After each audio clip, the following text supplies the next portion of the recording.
Hello. Hello, hello, hello. Check. Check, check, check. One, two, three. Microphone check. Is this thing working? I don't know, because so many settings are different now. Why does it seem like my mic is quiet? I hope it's not. I hope it's not, but it might be. Where is my audio settings? Let's make sure it didn't get turned down.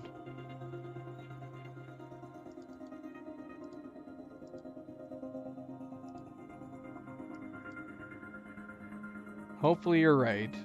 Hopefully you are right. Oh, I need to check a couple settings here.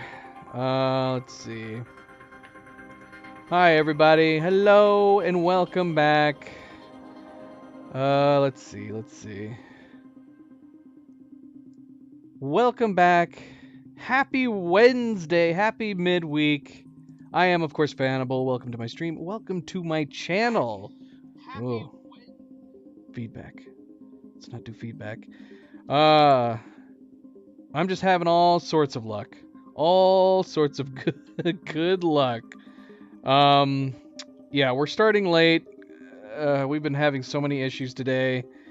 And that's just basically extending in from yesterday, right? Cerebral Cleo, how's it going? Yeah, we're late starting here because something happened with OBS that messed up the YouTube chat. I've been reading on the internet online, like it's been happening to everybody. Something happened with OBS or something. And the only reason I can assume that it is OBS is that I'm running a really old version of OBS right now. I tried running a previous version of OBS from like January of this year. That still was broken with the YouTube chat. And so I ended up installing a version from 2020 and it works. It works fine. So there's something that OBS needs to fix. In the meantime, I am running this super old version of OBS. It's so out of date. It's got so many old features. It's hard to read. There's several settings that they have changed. Quality of life settings they have updated and changed in the newer versions that are definitely welcome.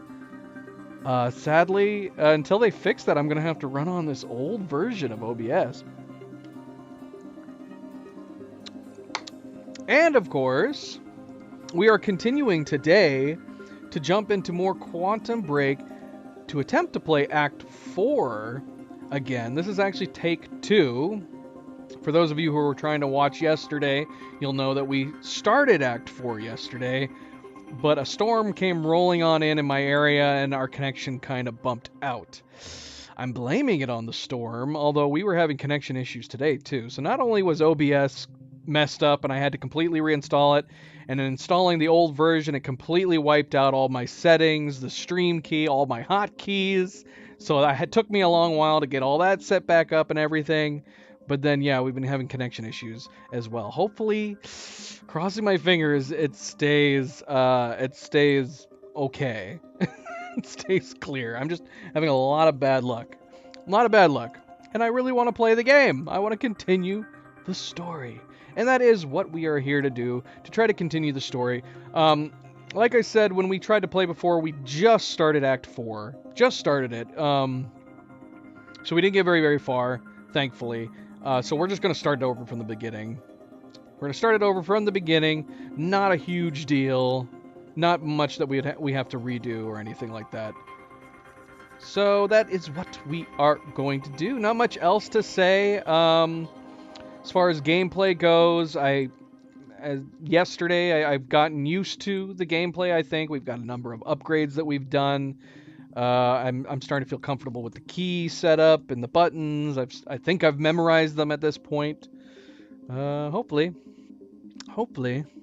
But yeah, not much else to say there. Again, welcome back, everybody. Welcome back. Happy Wednesday. Don't forget to hit that like button if you have not yet already. I very much appreciate it. Subscribe, share, all of the good things. Let's get started. Let's go. And please, work today. I want to play. Previously on Quantum Break. We can't risk any unwanted attention. Initialize a PR campaign. We need the city on our side. You're here to kill me? No, but you're coming with us. We need your expertise. No. I'm not asking. Get her on the boat. I'll keep him busy. Come on, go, hurry up!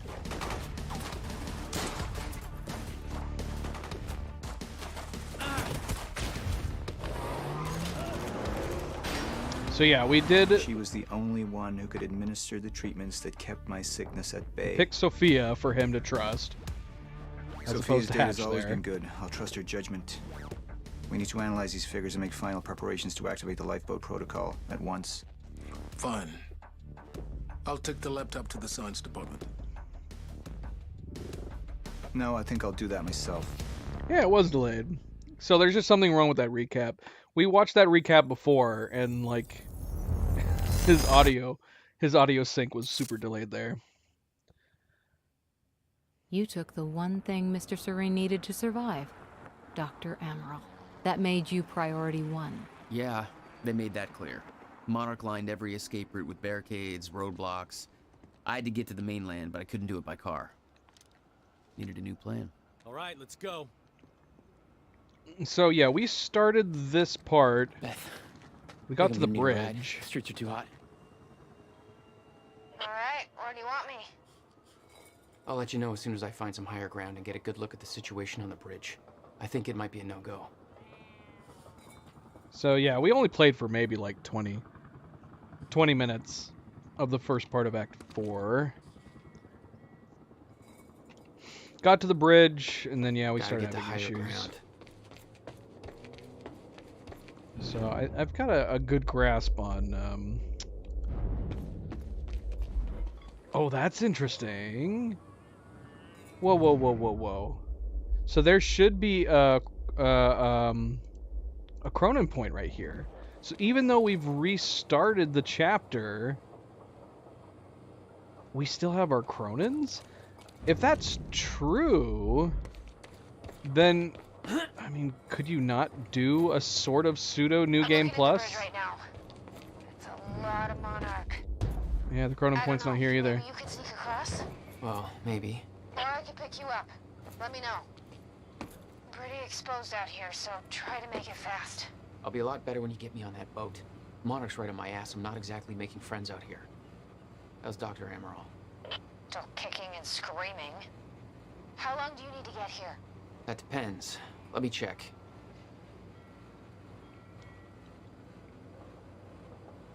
So, yeah, I mean, obviously, a true proper New Game Plus would allow us to basically Better get inside before start the from the beginning and have all of our powers right from the beginning. I'm assuming the powers would still be locked chapters.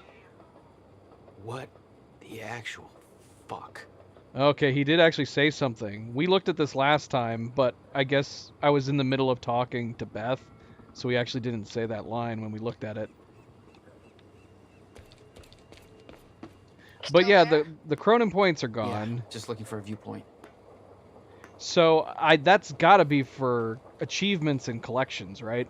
So if we wanted to go back and we missed, that's actually really nice. So that means we could go back, restart chapters, and we could just find the missing pieces of intel and stuff like that if we wanted to fill in and get it. We might not even actually do that, because if we look at like the if we look at the first, like if we're able to look at the collectibles on here, you can see here like we only missed one from Act 1 Part 1. So I'm assuming we could click restart on this and then we could grab that. I don't know. It does give me a warning that any previous saves would be lost when we're restarting. I'm assuming maybe then that just is applicable to any saves we had during that particular chapter, that particular act. I would hope anyways. It would suck if we restarted this one and then every single save after it was lost. We haven't really been keeping up to date on it, but look at this. Like, there's only 3 here and we missed 1 somehow. there was only one in Act 1, Part 3 that we missed. Yeah, these parts, though, kind of... I was not paying attention. I was not looking. Even here, we only got one. There was 3 that we missed. During these escape parts, I was just focused on the action and escaping, that I wasn't looking like I normally would. It wasn't until Act 2 that I started getting a little more in the groove of trying to look for stuff. But then look at all the ones we missed in this one, too. Oh, I did pretty good on this one. Only one we missed. Only one.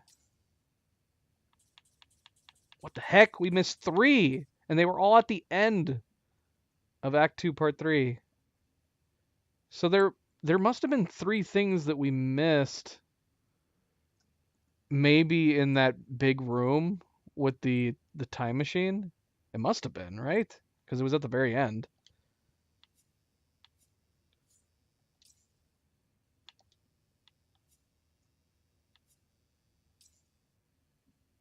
Ooh, we missed several through here too. We got a lot, but we missed 3. All right. Anyway, but that is nice to know. We might try to do that. If we want to get the achievements, we might do that. All right. Anyways, sorry. Easily distracted. That's my ADD kicking in.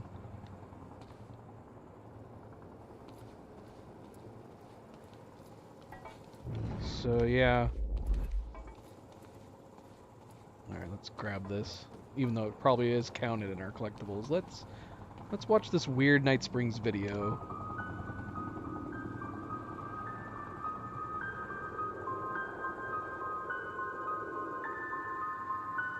So, we don't know where he is. We can't find him. So we need to look into a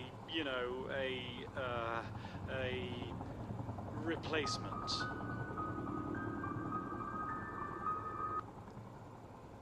So they're just finding a narrator replacement? All ponies are made of butter in Night Springs. Ah! That's a Kermit the Frog like impersonator. Lots of the Gratsu things happening in Gitu of Nigat Springs. Thank you. Now we know that Door is doing the narration. In Night Springs. We know the old dance. Why? Why did they do that to that woman? That poor woman. They dubbed in some crazy voice for her. These gotta be part of the development team, right? All these guys. The gluttonous consumer may find himself the consumable resource. Do that again.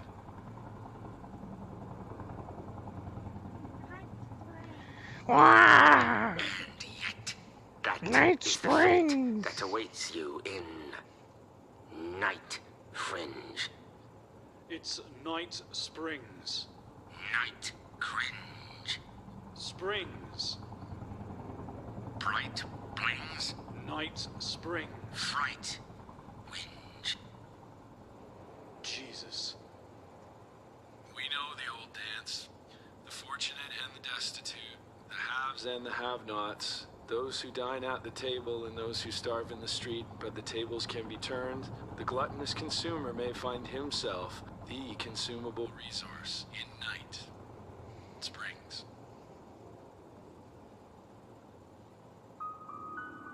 Right things. So yeah, like we were saying, we know that Door is the narrator in the Night Springs episodes, at least in Alan Wake 2, right?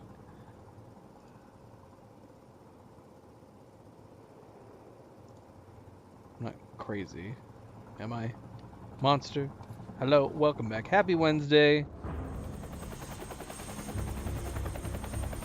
We still have no visual on Joyce or Wilder. Doing another sweep.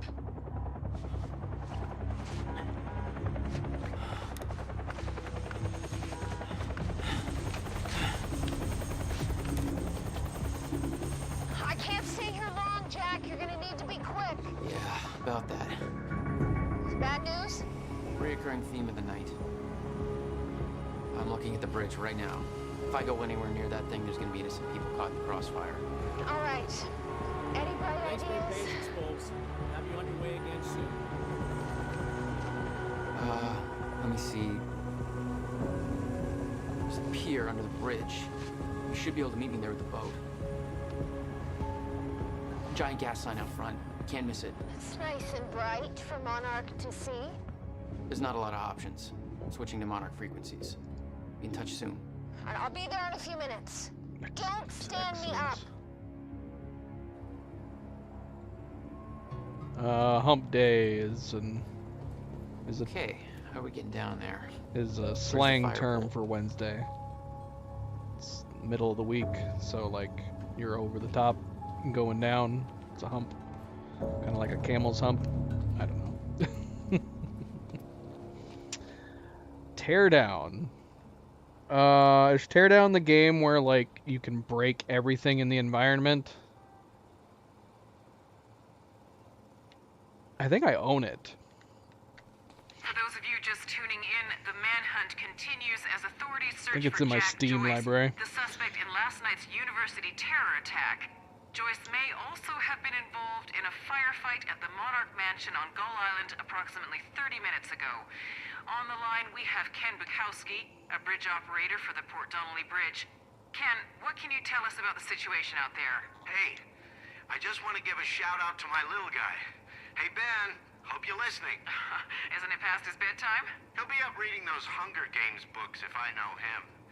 But, yeah, I'm just out here in the control booth overlooking the bridge. Monarch's got a roadblock set up, checking all the cars as they go through. It's all very well organized.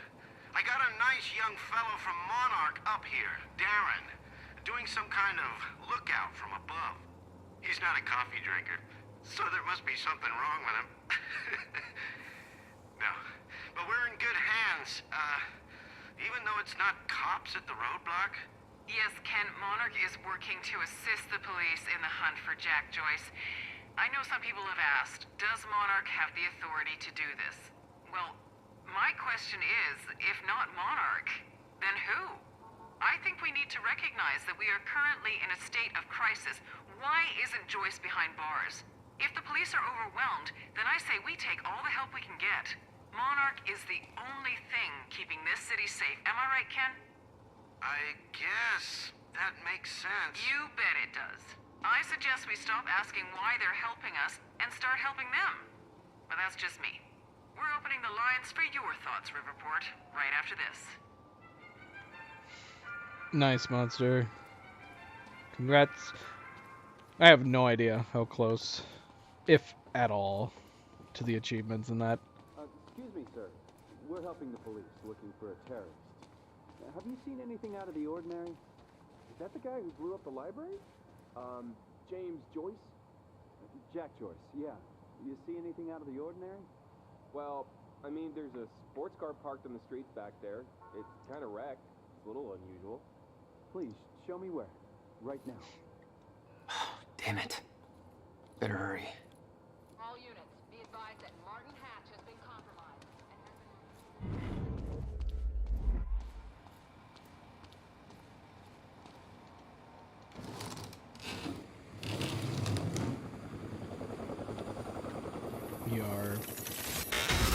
We updated them already in that regard.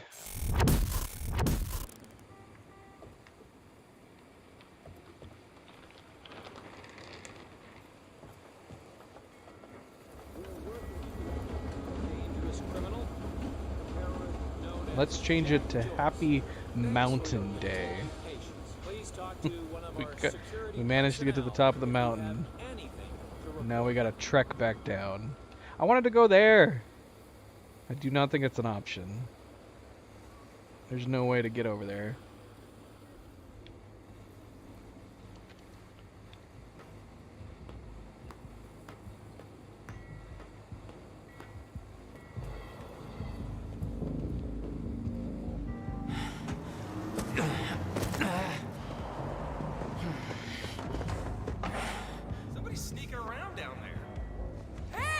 How How could you make it think it's Jack?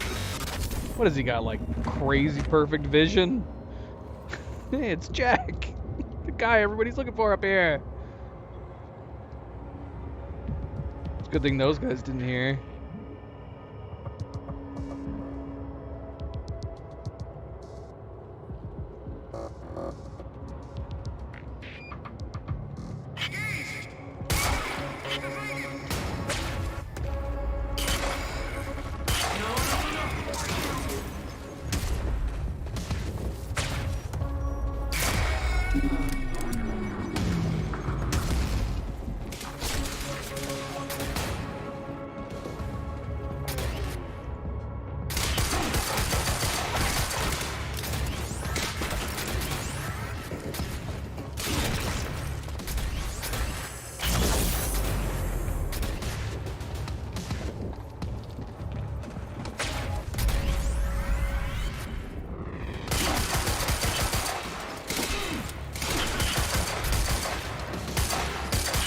You can break their stuff if you manage to hit it, which is cool.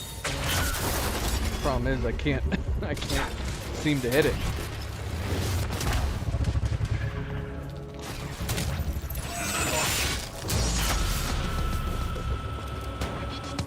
My plan to meet Beth went out the window as soon as the stutter hit. Her boat couldn't get to you. No, but it gave me an opportunity to climb up on the bridge and cross it. Slip right past Monarch, more or less undetected.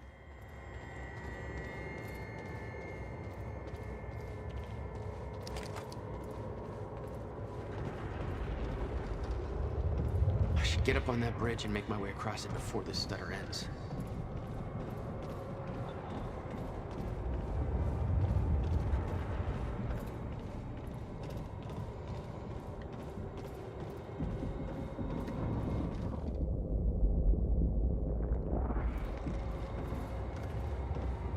Alright, everybody say goodbye to the lobster. Uncle Stu's Lobster Shack.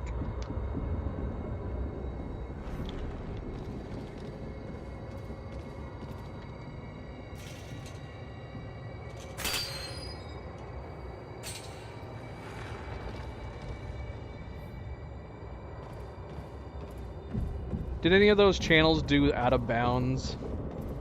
I love those channels. You guys know what I'm talking about? There's a couple different channels where they do like Out of Bounds looks at games to see like what's happening behind the scenes and the level design and stuff. This game would be a lot of fun. But I don't know if any of them did it.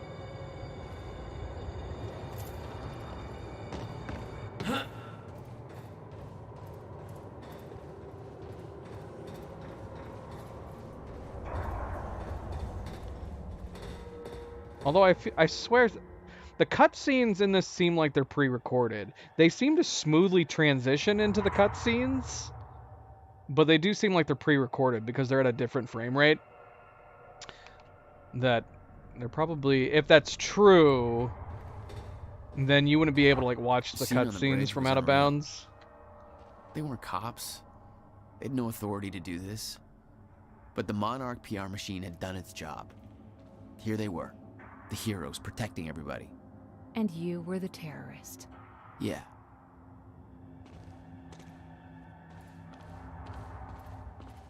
Nah, I ain't seen him.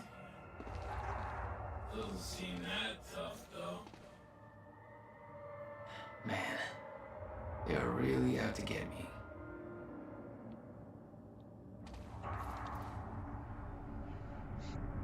So yeah, we noted this. Charlie Wincott and Fiona Miller. Now I'm curious, I mean, when we saw in the TV show, am I forgetting something in the TV episode? We saw Charlie Wincott meet up with Hatch. And Hatch was saying like, oh, you know, you're on the wrong side of all of this. You should come and help me and stuff. But this is making it out Fiona and Charlie are missing. Sought in connection with the recent terror events. Do not approach. Please contact Monarch Solutions with any information as to their whereabouts. MP, welcome back. Happy Wednesday. Yes, of course. Always a good friendly reminder. Don't forget to hit that like button if you haven't yet already. Much, much appreciated. Super cool, man. Facebook right now. Her eyes look so creepy. I'm assuming it's supposed to be from like a flash or something. They got like crystallize. Listen, if you see him, don't try to approach him. Just call the number, okay? Good night, monster. Take it easy.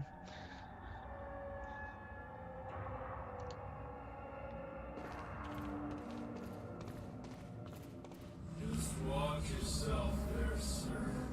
That's all.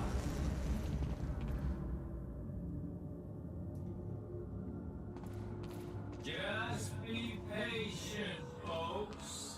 We're just making sure everybody's safe.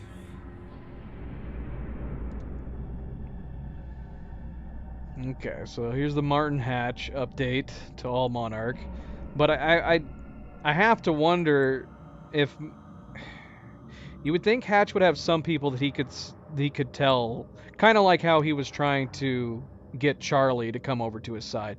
If he has some people within the company that trust him over Paul, I don't know how that could come to be, because honestly, after you've seen all these events start to unfold and Paul's predictions coming true, you would think more and more people would just be on board with Paul. But then again, I don't know, maybe only higher ups know about all these predictions. All field operatives, be advised that Martin Hatch is now considered a compromised asset. All orders and instructions from him, new or existing, have been rendered invalid, have been countermanded. Please contact your supervisor for further information as required. Hatch is responsible for the destruction of vital medical supplies, involved in the deaths of numerous Monarch personnel, and may be collaborating with Jack Joyce. The investigation is ongoing, but Martin Hatch is to be detained with maximum force if encountered. If he cannot be captured, he should be considered a priority target who should under no circumstances be allowed to escape. No chances. He is considered extremely dangerous. And of course, we're getting dropped frames. This is like the exact time in the game that we started getting dropped frames yesterday.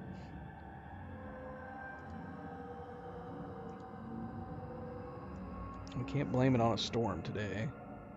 It's definitely not storming out. Or is it? I don't know. I haven't looked out the window. I don't think it is either.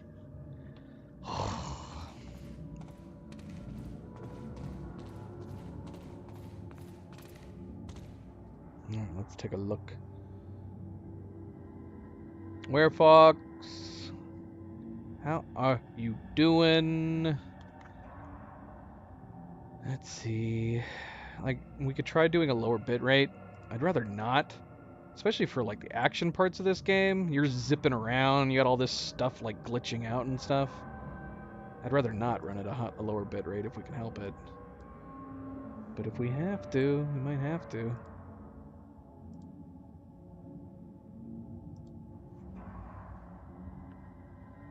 We'll try. We'll see how it is. Phantom, welcome back. Give us some good luck, Phantom. Give us some good grace. We were just noting that look at where we are. We're literally in the exact same place we were yesterday, and we started getting dropped frames again. So we've caught up. This is where we had to stop yesterday. So if you've been watching the stream from the beginning, you'll note I said this is technically take 2. We're starting Act 4 over again. This is about where we stopped yesterday. All right, let's try to move forward.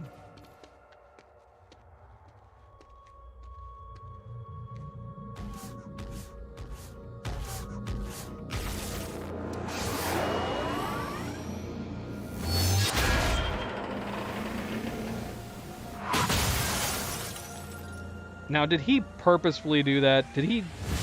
Was that like a precision aiming, blocking our exit?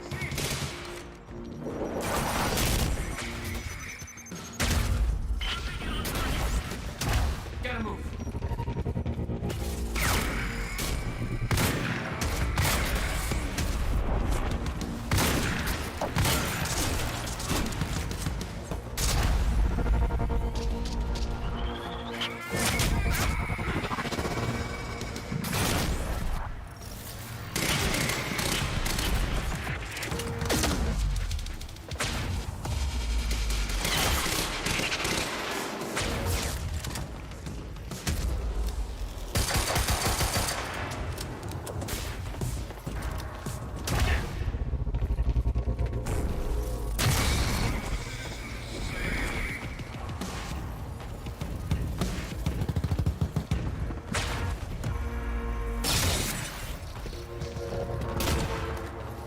Hit him. You dead? Okay, good. That's cool. Just gotta make it across this damn bridge and I'll be clear.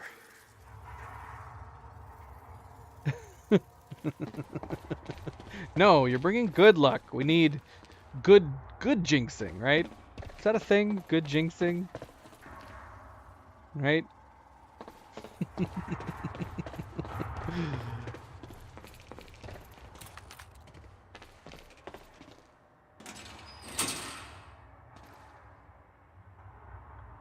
I'm keeping an eye on it. It keeps... Oh no. Come on. We're literally at the exact same part. Come on, man. Don't do this to me. I want to play the game.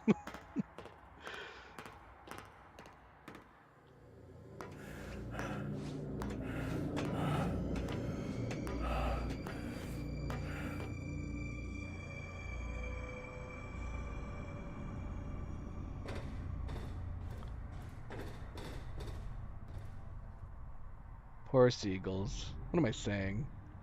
Seagulls are the devil. Right. Right? They are. They're the devil in bird form. Yeah. It's true.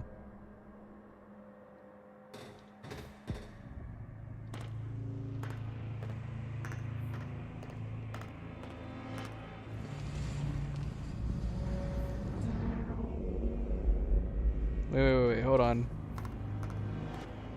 Is there a Cronin that we were about to leave behind? Or was there a Cronin down below? Oh, it's right here. Oh my gosh, we almost missed this.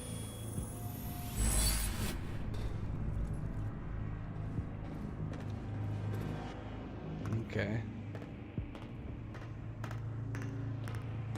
I'm also speculating whether or not, if you missed the beginning, something's wrong with the current version of OBS when it comes to the YouTube chat. It doesn't work. So I'm running a really old version of OBS that does work with the YouTube chat, but I'm also super fearful that it's so old that it might not be running the stream properly. There's a bunch of like settings, processing settings, and modern graphics card processing settings that are missing in this version of OBS. So I'm like, is it working? Is it working okay?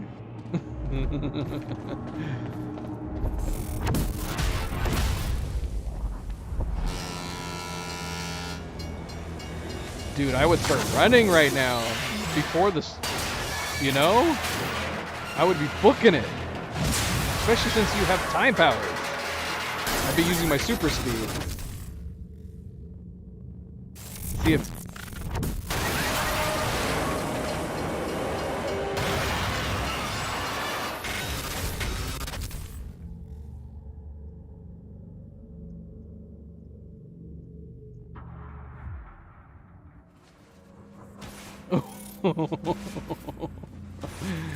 Yeah, if anything, he lucked out, man. What the heck?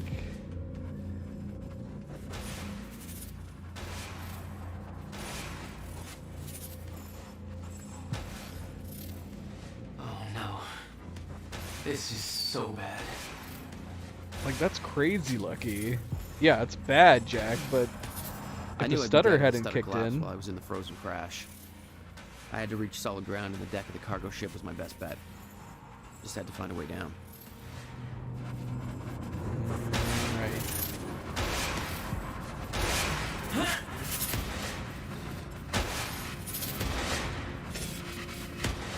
Oh, whoa. Okay, hold on.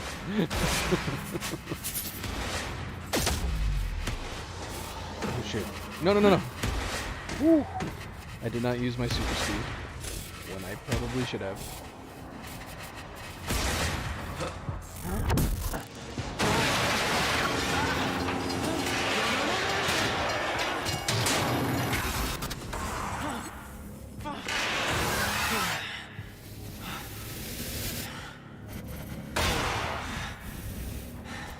What the heck, man?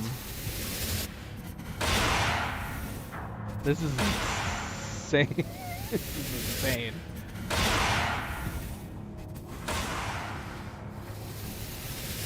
Am I supposed to go this way? Oh, yeah, there's the path right there.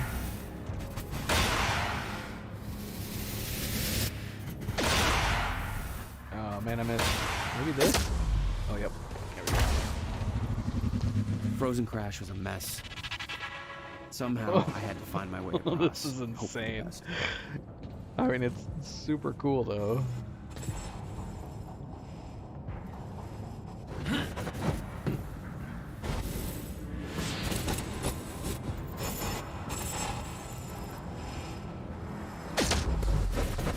Oh, whoa, whoa, whoa.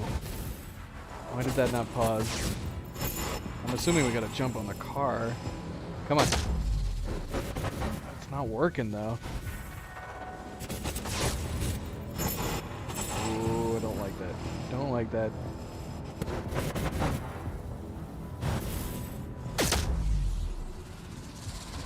It worked.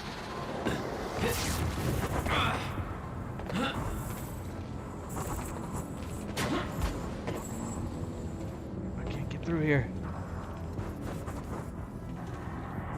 Get me up. Can I climb over this? Am I missing something? Why can't I climb over this? Let me up! Jump, Jack! Jump! Oh. Because climbing on top of it, that would have been too simple.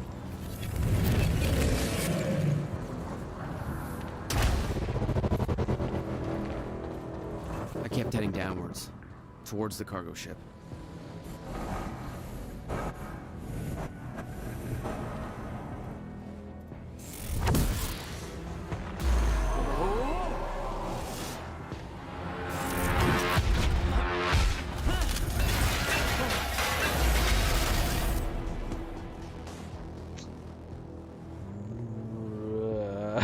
Right.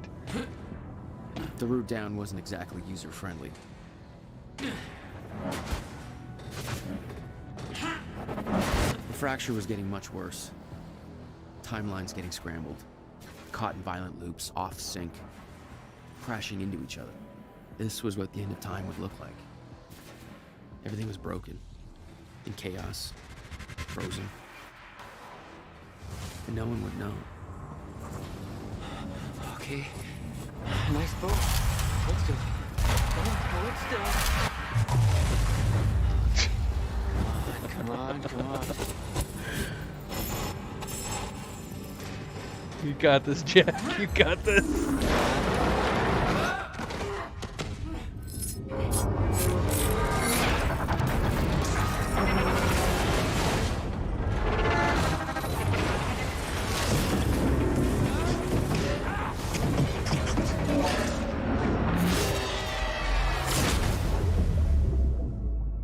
Fracture was escalating.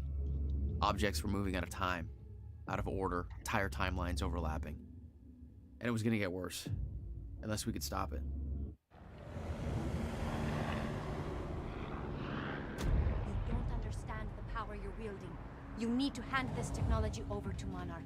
I've prepared for what happens next. You say you're prepared, but no part of this plan of yours involves stopping it from happening.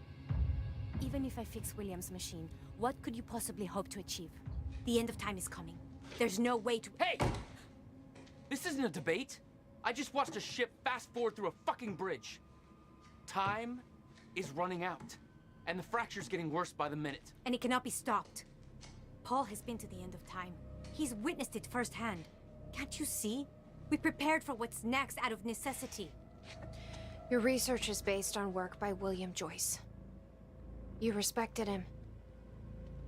He knew that the fracture would occur, but he also knew that it could be fixed. Will built a way to stop the fracture. This. The countermeasure. We're traveling to the past to retrieve it. You can help us get there faster. Or you can agree to disagree.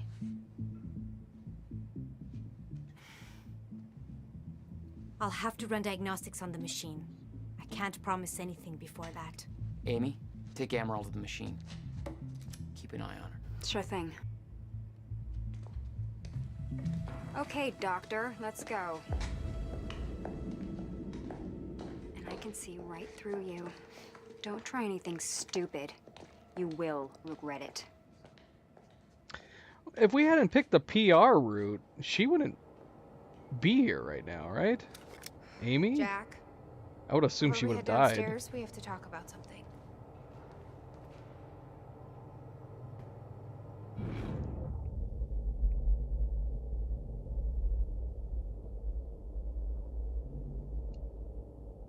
Beth's 2010 plan. Beth charts plans for the plan to travel to 2010, steal the countermeasure. Okay. So basically what we already knew. So she goes back in time, gets to know Will, and then eventually takes the countermeasure. Okay, what's up? It's about the plan. If Amaral gets the machine working... We go back to yesterday and undo all of this. Listen. In the video Will left for me, he said the countermeasure was stolen from his workshop on July 4th, 2010. He also said I took it. Maybe I did, Jack. We have a time machine. I've been saying that already. We go to 2010. We steal it. If Will was right, that would mean it wouldn't be a change.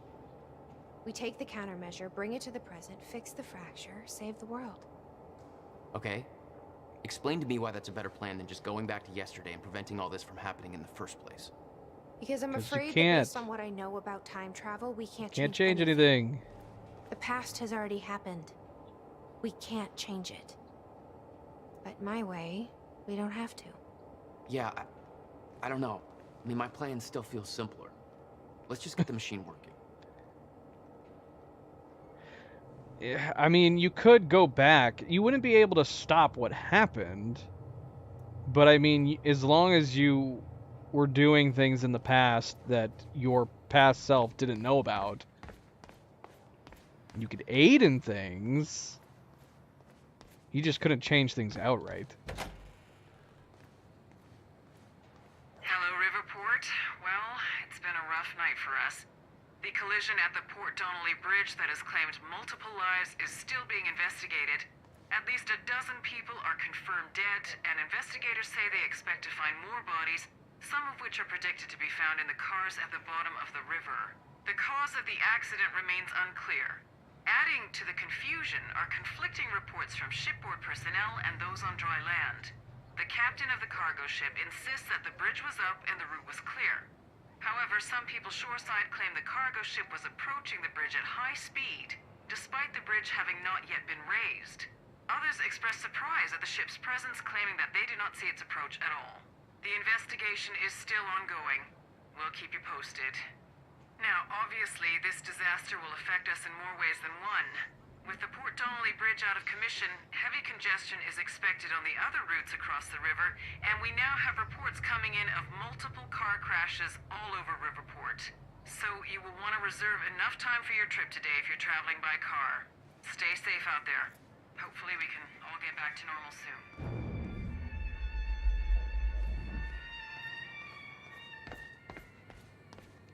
This was the guy delivering the speech at the gala. Name's Martin Hatch. According to Monarch Radio, he's been deemed a traitor. Sabotaged a Monarch lab. Potential ally? Not even close. Am I crazy? Didn't we read an email where he was outlining his plan to murder Sophia? Is that like... Why are we acting like we didn't read all that? I mean, that could still, I guess, make him a potential ally, but we also rescued her from the death that we know that he planned. Martin Hatch, what we know. Facts gathered by Fiona Miller so far. Joined Monarch in 2001. Became Serene's chief advisor around 2007. No records before 2001. Who was he? Where did he come from? Is he working against Monarch? Possible links to the following. The death of Dr. Kim. Unconfirmed. Alone with Dr. Kim at the time of death. Death occurred just as Kim was on the verge of a solution to Serene's time sickness. I mean, we know now that Dr. Kim didn't die. He just succumbed to the I don't know. Can we call it a sickness? The time illness? University time machine sabotage unconfirmed. Miscalculations on purpose. Hatch seen in lab. Assistance in Sophia's kidnapping confirmed. Distracted Monarch while kidnapping occurred. Knew we were coming. Did not alert Serene. Destruction of Serene's remaining sickness treatments unconfirmed. Was present outside Dr. Kim's lab when lab was destroyed. Accused Sophia of being responsible for this. Helped Charlie when caught escape. Confirmed. Currently helping Charlie reach Monarch Tower. Undetected. Disobeyed direct orders from Paul Serene. Wants access to CFR. Potentially desires to sabotage lifeboat protocol. Sabotaging Serene. Motive. Secretly assuring Serene's downfall. Does he want to take over Monarch, and why? Sabotaging Monarch's survival plan from within. No possible reason for this. Doesn't believe countermeasure could stop Fracture. Not a potential ally. Works for Monarch, therefore believes end of time is inevitable. Then why attempt to sabotage the lifeboat protocol? Because he's crazy, man. And he's... If we're to believe that... Yeah, if he and Dor are the same person, then he has way, way more going on than we would know if we had played this game before the other ones.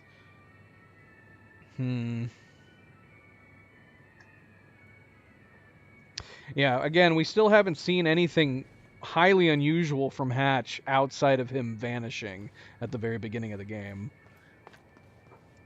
Dr. Amaral seems convinced that Paul's been to the end of time. Do you think that's true? Can't be. Otherwise, trying to prevent it would be pointless. Why?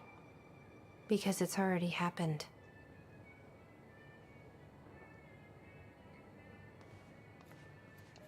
Let's see how Dr. Amaral's doing with the time machine. Yeah.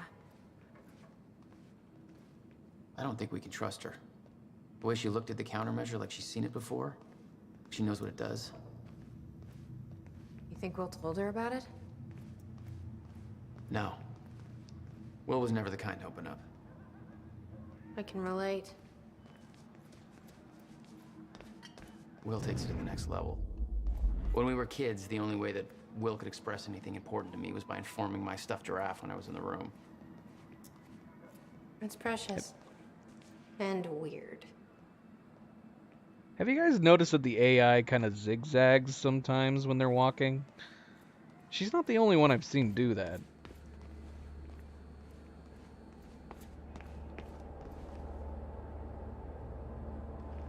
Go on. You lead the way, zigzaggy Beth. Did she find anything? Oh, this whole area is open over here now. Can we go exploring over here first? Jack, you've got to see this. Okay, show it to me. Hey, shouldn't you be keeping an eye on Amaral? Okay, but first, you need to check out the intel I uncovered. All right. What is all this? I uploaded all the files I stole on that USB stick from the Monarch security station. I also found a video of your brother. It's on that TV. You're gonna want to see it. Everything else I printed out and put on tables over there. What's on the computer? Monarch files I uploaded, and I kept the juiciest stuff on screen for you. To Sophia from Paul Serene. My 5th entry. A recall moving through a wheat field that once belonged to my grandparents. I pressed the wheat stalks to the side with my hands, softly sifting through them at first. But as I pressed forward, the stalks began to warp and curl around my arms, providing resistance to my every move. The entire field began to solidify into an unbreakable material, with my body entangled in the mess. I desperately tried to pull myself free, but every movement led to a burning sensation. The world desaturated, time stopped. I heard the unmistakable sound of my greatest fear approaching. Shifters, they emerged from all sides, surrounding me. I looked into the distance and saw a blurry figure approaching. He tried to yell, but the words wouldn't escape his throat, instead transforming into an endless shriek pulsing through my ears. His every movement and sound transformed into agonizing discomfort all throughout my body until it became completely unbearable. The pain trumped logic. I needed to make it stop. I needed to make it all stop.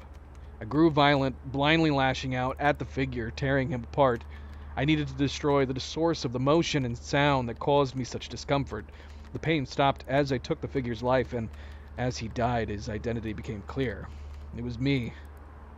I had become the very threat that I once feared, but I did not fear anymore. I felt something very clear, very pure. I turned around to discover Jack behind me. He didn't move, but I could somehow understand his intent. He welcomed me. Every misunderstanding, all the pain we had caused one another was forgotten. We were part of a higher consciousness. I heard a voice behind me, Dr. Kim. He joined us. He told me that time was once the fire in which we burned. He told me we would burn no more. Well, that's nice. That's kind of why we picked the Sophia route, so that he would be on to Hatch in hopes that maybe there'd be some kind of redemption going on with Paul. Paul doesn't seem great, but he does seem to genuinely want to save people because he believes the end of time thing is going to happen. But I don't know. Is he trying to save the right people? That's another question too. From Sophia to Manuel Porretta. I am attaching Paul Serene's most recent entry in his dream journal. I am growing increasingly concerned with the meaning behind these dreams, but I need second opinion. I can treat Paul's sickness. Really, as far as I can determine, the Cronin syndrome is more a metaphysical condition than an actual medical issue. But I'm a physicist. I am very much out of my depth with all of this. This exercise was meant to help alleviate stress to ease Paul's symptoms, but so far it has resulted in the opposite. Time is of the essence. His condition is getting worse by the day. Can I talk to her again?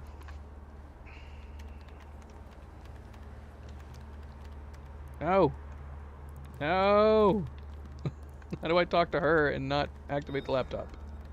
Is the city still hunting for me? In full force. There's an entire webpage dedicated to potential Jack Joyce sightings. I've been filling it in with false leads for fun. Do you want to pitch in? Post that I was spotted in the back of a catering van somewhere. You can do better than that.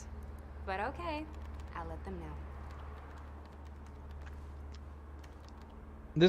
Is that a coincidence? Cerebral mentions Monty Python. You post a white rabbit and claim that it's scary.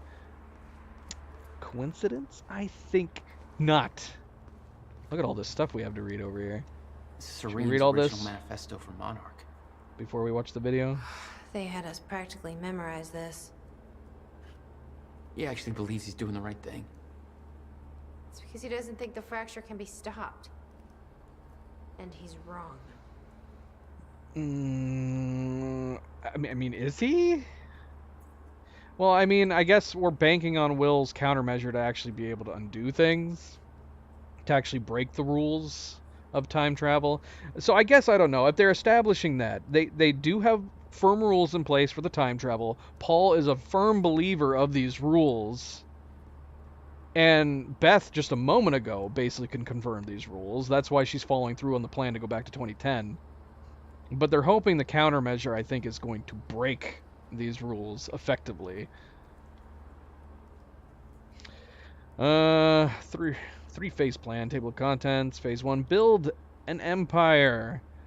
February 28th, 1999 to July 4th, 2010. Formation of Monarch Solutions, lucrative investments, global expansion, employee recruitment. Phase 2, preparing for the future. Ground Zero buyout, CFR preparation, Cronin tech development, militarization. And Phase 3, the lifeboat. Time machine core heist, Cronin tech rollout, remove threats to the lifeboat protocol, and initiate the lifeboat protocol. And the lifeboat protocol's already been initiated, right? We watched a bunch of people get picked up. The Monarch mission statement, 1999. How difficult would this be to build around? Obviously, well, I mean, Paul would have the foreknowledge of being able to do stuff like the stock market, so he could get funding very easily. I guess it wouldn't be too hard if you were able to get rich super easily. Limited distribution for approved employees only. I have seen the path ahead, and I know it will be hard. I have founded Monarch Solutions to bring together those who will walk it with me. The elite few whose skill, dedication, and passion will live on when everything else ends. To that end, we will work under my guiding vision of the future, my knowledge of what is coming. We accept that we cannot change our fate, nor can we avoid it. It is a harsh truth, but it is the truth. We will accept it in its full implications, but we will not deviate from our course, nor give in to despair, nor give up the fight. Those of us who share in this knowledge, who learn the triumphs and tragedies of the days and years to come, will look past them, and find ways to turn them into our advantage. The gray, uncertain area beyond what is known will be where we build our empire, and we build it on the hope that we can persevere, that the end isn't our end, that we can still succeed. We will expand Monarch's influence and power in the possible spheres, financial, political, cultural, medical, technological, military, to the best of our ability. This is a goal unto itself. We will need to be in a position of exceptional resources and ability to act when the time comes. We will build, we will seek success, profit, not for the sake of wealth and fame, but for the sake of our preparedness. We will develop science and technology to counter a very specific set of circumstances. This will require extensive research and experimentation, as well as a tremendous financial cost. We will not be daunted by those challenges. We will complete our work. We will not compromise. We recognize that the sacrifice is required, and we are willing to pay the cost to meet our goals. There is no alternative to this. Doubt, qualms, and sentiment are luxuries we cannot afford. Whatever we have to do is a lesser evil than the extinction of the entire human race, and to pretend otherwise is weakness. Nothing in the history of our planet has been as important as this. Nothing we have accomplished as a species matters if we fail in our mission. We will not fail. There will be many challenges in the years ahead. I know it's coming. It can't be averted. There's no escaping it, but we can survive it, and we can overcome it. And we will. I am dedicating myself, this company, and every shred of willpower at my disposal to that mission. I expect the same for those who join me on it. I like the idea of this paradox that basically he's trying to prepare and save humanity from what I'm assuming is what he caused to begin with. The experimentation of time travel, which caused the fracture to occur, is ultimately what is going to lead to the end of time. Which, yeah, if they weren't experimenting on this, it wouldn't have happened to begin with. And is that a paradox in and of itself? Did Will get the information from Paul in the past? I don't know. Maybe that's taking it too far. Because I feel like Paul's information on the time machine is also a paradox. That he knew about it to do it because his future self knew about it. Right? I don't know. The lifeboat. Yeah. Well, according to Monarch Communications, Paul Serene just activated that thing. Far sooner than they were supposed to. What does that mean? Means we have less time than I hoped. On the unique nature of the lifeboat, while the lifeboat protocol is fairly straightforward on the surface, it's important that the people involved with the project understand how it radically differs from the other survival scenarios against so-called apocalyptic threats. Stutterproofing, a traditional bunker built to protect the occupants from an environmental hazard, e.g. a chemical attack or nuclear fallout, is typically sealed airtight, and the occupants have their own electricity, air supply, provisions, etc. The bunker's interior is isolated from the outside environment. But the lifeboat's design is different. It's not actually sealed because it doesn't have to be.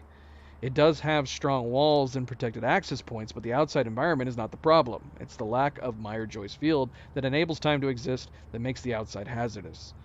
From a technological standpoint, these differences make the lifeboat's operating principles quite different, particularly with regards to maintenance. Compared to, say, the failure of the life support system in a hermetically sealed survival space, such as a bunker, the failure of the lifeboat's stutterproofing system has far more immediate and grave effects. A traditional life support system can be repaired, for instance. A failure in the CO2 scrubbers would pose a significant threat, but with replacement parts and tools, properly trained occupants could easily repair the system before they would feel any ill effects.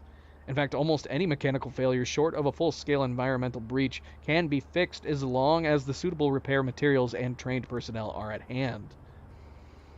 But by its very nature, the stutter proofing is different. If it fails, everybody within its area of effect is immediately affected by the zero state and becomes frozen. In a permanent zero state scenario, that means they would have no opportunity to ever effect repairs.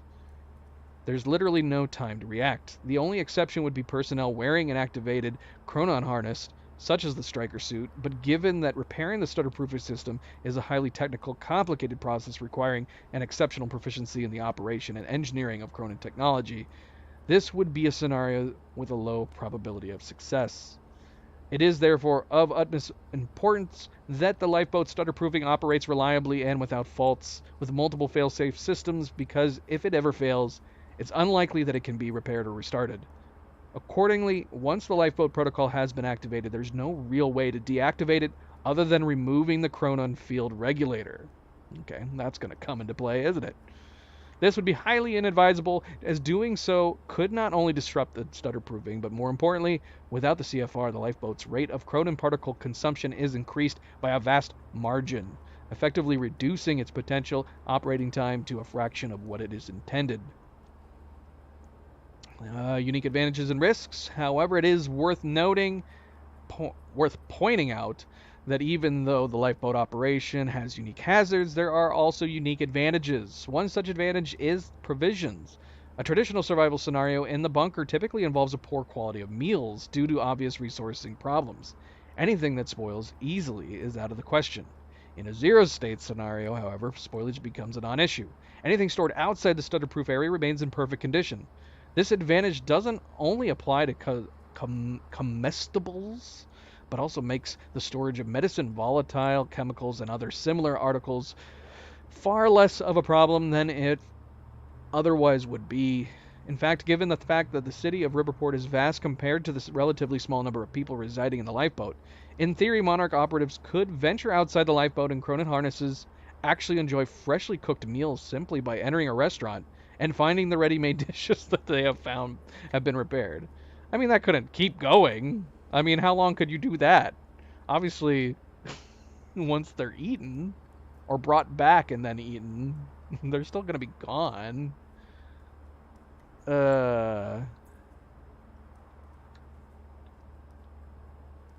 Alright, remove them from the zero state to a stutter-proof area, enjoy them hot and delicious as if they have just been repaired, which in fact they of course would be.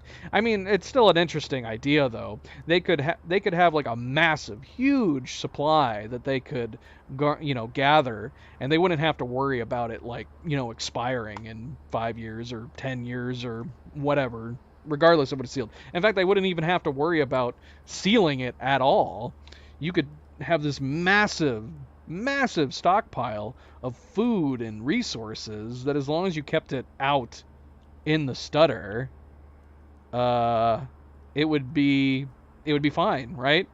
So you could have like an endless, like a whole giant warehouse full of like rice and potatoes and meats and veggies, and all of them that would stay completely fresh for however long they lasted, just eating them normally.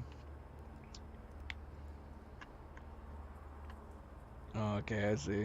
To be clear, this is not a recommended activity, as it would be a foolish waste of resources to go after individual meals like that. The above scenario is mentioned here merely to illustrate the point. Even though the lifeboat has been designed to operate for decades of subjective time, it doesn't actually need provisions for that long. If the lifeboat's own preserves start to run low, a well-planned supply run into the city could easily result in a great deal of perfectly preserved supplies. I mean, it would take a while. If their suits could last long enough, then yeah, I suppose. I would still want like a nearby, giant stockhold warehouses with lots and lots of food that would last for, decades and decades, if not like hundreds of years. But yeah, I suppose, yeah, even if they ran out of that, all they'd have to do is travel to a nearby town, city, and then stock up on that. But I guess it depends, though. I mean, you're talking about them wearing suits. Do they have special trucks that can also drive through stutters? I mean, I guess everything wouldn't weigh anything. I guess you could just drag it all, because it wouldn't weigh anything. I don't know. That'd be silly. A couple guys just come back and they have this long, super long rope, bunch of food just dragging behind them in the air. Another advantage is that while the situation outside the lifeboat would be dire, people frozen in the zero state would not actually be dead. If a solution is found to the end of time scenario, everybody would resume their everyday lives, most likely with no awareness of time ever having stopped. However, it's hard to know what the exact psychological impact of that knowledge on lifeboat personnel would be. There is a real concern that the pressure of knowing that they have sole responsibility for the survival of the human race, and that there are billions of people outside the walls of the lifeboat helpless and unaware, frozen eternally in that last moment, may prove to be crushing for some. On the other hand, knowing that their loved ones are actually not dead and may be saved are not in any distress, or indeed even aware of the situation, may prove to be a powerful motivating factor that helps us eventually resolve the situation. True. It's not like everybody's turning into zombies, and then you have to wonder if there is ever a possible cure for the zombieism. You know? Do you keep them alive? Do you kill them because it's probably for the best? Etc., etc. Of course, the solution to the problem of a permanent zero state is not currently within our reach, and we expect that finding one will take subjective decades, if it is indeed possible, but, you know, we can but try. It's worth noting that since the people outside lifeboats are indeed not dead, merely stopped, that it should be possible for a team of personnel wearing Cronin harnesses to exit the lifeboat, retrieve a person, and bring them into the lifeboat. However, I advise against adopting this practice for the occupants that should forever remain a theoretical scenario. Gosh, yeah, actually, I don't know. As long as they kept the lifeboat running, yeah, there's a lot of really good fail-safes. If they suddenly run out of... If they, like, suddenly have people die and they need backup or more people to continue the human race, they could go out and recruit people. In fact, if anything, they would be smart to have, like, a long backup list of people that they could pull in the event that they needed to. Any situation in which somebody is brought in from the outside would cause undue stress on the occupants, who would at that point have to become acutely aware that their loved ones could be brought in. But since the lifeboat has limited space, this could never be allowed. That kind of psychological pressure would likely lead to friction and questions of favoritism, and ultimately increase the risk of mission failure. I mean, my thought process on that is just generalized. Like what if they are in the lifeboat protocol, the lifeboat itself, for like a theoretical, or, you know, 100 years or something like that, where if they're not procreating much or at all, they could bring in people if they needed to. It doesn't have to be immediate. Anybody here we can trust? Fiona. She's my only remaining contact on the inside. What about this Burke guy? He was under arrest in the same transport as me. Jury's still out on Burke. All this discussion on the lifeboat, honestly, it would be such a neat idea for a TV show, wouldn't it?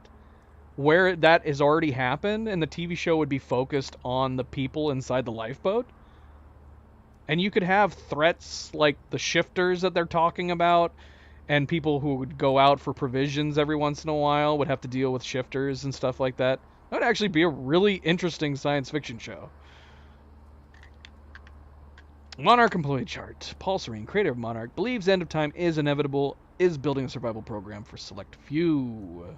Division leads include Martin Hatch, the Monarch spokesperson, head of security and PR, Serene's key advisor. Working against Serene? He is. We definitely know that. Sophia Amaral, head of research, specialist in Cronin technology, only doctor trained to administer Serene's treatment.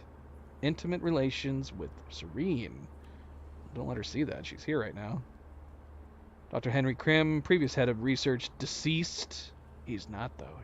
He's not deceased. Monarch dispatcher, Clarice Ogawa, allegiance to Martin Hatch, working against Serene, and interviewing Jack in the future. Gibson, head of security, Monarch enforcer, deceased. Carlos, leader of the Reaper squad, loyal to Martin Hatch, deceased. Everybody has a very distinct question mark over them all. Fiona Miller, Cronin Research, confirmed ally, working with Beth from the inside. Liam Burke, Monarch Fixer, has questioned Monarch agenda extensively, deemed Monarch traitor for assisting in Jack's escape. Charlie Wincock, Monarch hacker, history of allegiance. 2 Martin Hatch, currently loyalty unknown, and he's a dick. Does it actually say that on the board? I can't see it. It's got to be in the bottom left. Does it say dick? Yeah, right there. And he's a dick. Just in case you all didn't know, just a heads up, he's a dick if you ever have to talk to him. The lifeboat document, controlling the Riverport situation. I know the situation is fluid and things are progressing fast, but I want to reiterate our strategy for maintaining control over the city of Riverport. As you all know, we can't actually directly control the city. We don't have the manpower, and we don't have the actual authority. It's therefore vital that we maintain a good relationship with the media and the local authorities, have them do much of the heavy lifting for us. Ideally, everything we do should be either undertaken by the authorities under our discreet direction, or in cases where we take direct action ourselves, backed by the powers that be, creating the illusion that Monarch Solutions is working in cooperation with legal authorities. Make no mistake, although we've been successful thus far, the situation is not stable and it can change quickly. If key parties in the city lose confidence in us and our ability to handle the crisis, our control will erode very quickly. Therefore, we must nurture this relationship even as we conduct our own operations, some of which involve considerable troop mobilization and combat action. This is a constant balancing act, and while I'm confident we can pull it off, there's no room for error. We can't afford to grow complacent and sloppy. Fortunately, we are well prepared for this contingency. Long before we reached this point, we established a good rapport with the mayor, Riverport PD, and other major authorities within Riverport, as well as most of the important media outlets. Our strategy is twofold. Maintain control. It's imperative that we ensure the city's various power structures remain under our control. This means maintaining a close relationship with numerous individuals and organizations, as well as manipulating the information at their disposal. While Charlie Wincott is unfortunately no longer working on this project due to unforeseen complications, he has set up powerful tools and procedures for scrubbing the internet and identifying and locating problematic situations and individuals. We're stationing people in key locations and maintaining control, often under the guise of advisors and consultants to people in power. They are ready to step in as required. Anybody working in these roles needs to be proactive and project a constant aura of helpful authority and dependability. Diplomacy is the order of the day. People, that's vital for maintaining certain fictions, such as Jack Joyce's culpability in the event at the university. Minimize conflict. That is to say, make sure that individuals, whether they're politicians, city officials, police officers, reporters, ordinary citizens, etc., suffer a minimal impact from our activities. If we have to use force, the situation needs to take place out of sight and remain entirely contained. Whether containment means misdirection, coercion, intimidation, bribery, or some other means depends on the circumstances, but it's vital that nobody is left in a position to complain. To be explicitly clear, this doesn't mean we can eliminate witnesses and cover it up. When people don't come home, others start to ask questions, so that has to be the last resort. I expect all supervisors to monitor their teams closely to ensure things stay on an even keel. I know most of our operatives haven't been trained in the soft touch, and I'll be blunt, the last thing we need is somebody thinking this is Afghanistan and smacking a civilian around.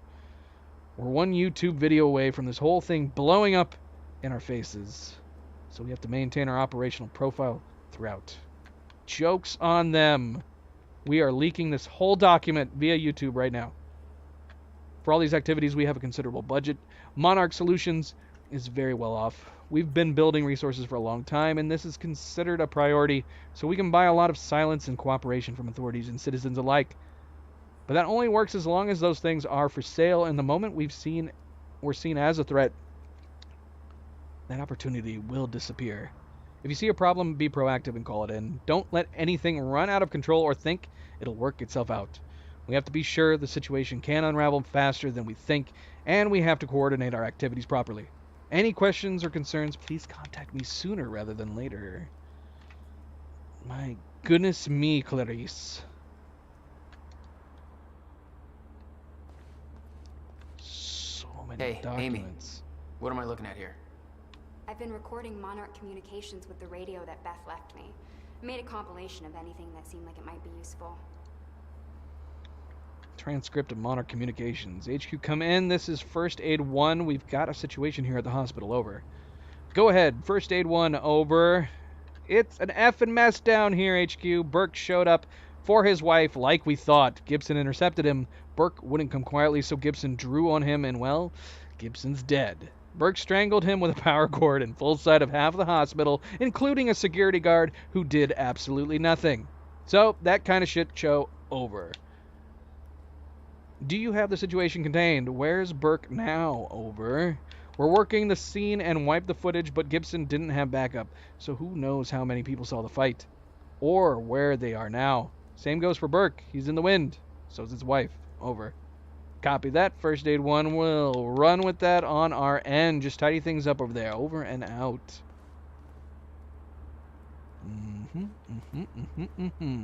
Anything else other than the tape? Oh, we got stuff over there. Are we saving the tape for last? What is this stuff over here? This is in the next room. Maybe we should go ahead and watch the tape.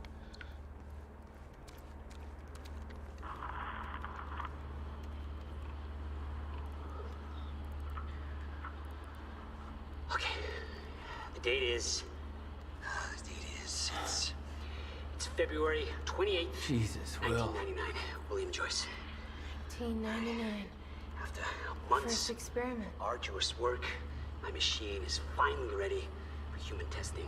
Ready is defined by me, since ready is obviously a relative term when you're dealing with the deformation of the chronon field and the creating of black holes' mass density by tangent. Okay, in short summary, I built a time machine, and it works. I'm gonna prove it, or die. Okay, just need to make some final preparations. When I enter the machine, I will travel clockwise around the corridor. Okay. Core is active. Chronon levels are stable. I'll travel clockwise around the corridor, exiting back into the same location in the near future. Oh. This clock is set to my watch.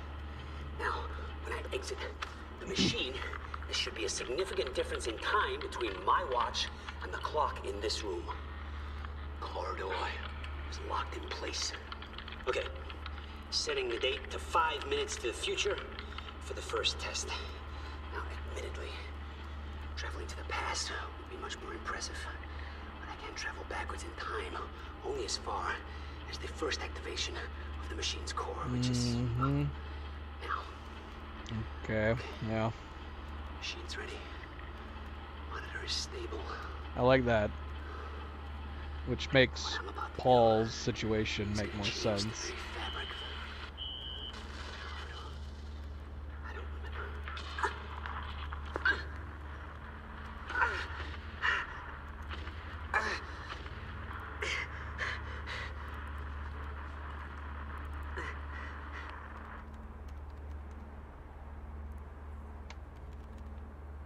I don't recall. I had hypothesized that the reason why no one would have been able to stop the fracture from happening was that you wouldn't be able to go back in time before the fracture. But then it turned out that Paul had actually been here for the past 17 years. But as it turned out, they are using a similar time travel rule, which is that they can't go back past Will's first experiments in 1999.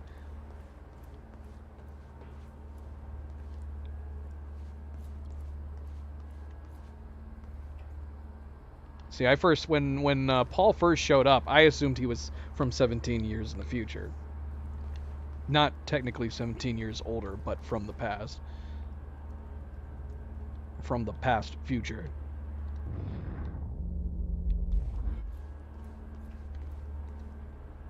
Was that Paul? That's how he arrived in the past. Well, how's that possible? It wasn't even the same time machine he entered at the university. That's one question I still don't have an answer for. Hey, we might be able to reach the other side of the machine through here. Okay. No use going there before talking to Dr. Amaral. Oh. What is that? Is that something we're gonna send back into the past again? In the billboard? It's obviously something we can interact with. Alright, where is she? Over there. Alright, are we missing anything else? Because last time we were here, we definitely missed a couple things. But I'm guessing we can't look at them this time around. We'd have to go back and replay that part of the game.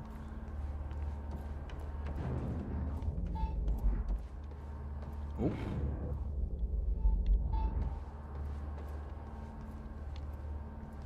How do I get up there? Jump. I can't jump. There's steps? Where? This is a step? Oh.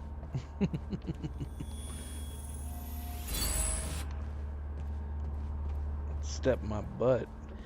These are bloody boxes. Alright.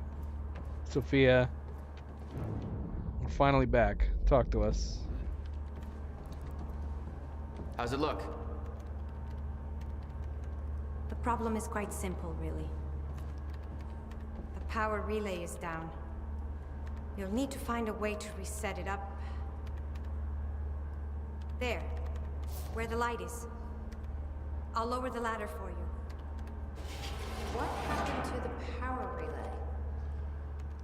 Power surge occurred at 7 a.m. this morning, when the machine was activated. 7 a.m.? That's hours before we even got here. Well, the numbers don't lie. Okay, I guess I'm doing some climbing. Sure. Saves me from volunteering. We need her Jessie counterpart. She could just fly up there. Welcome back, Phantom. Welcome.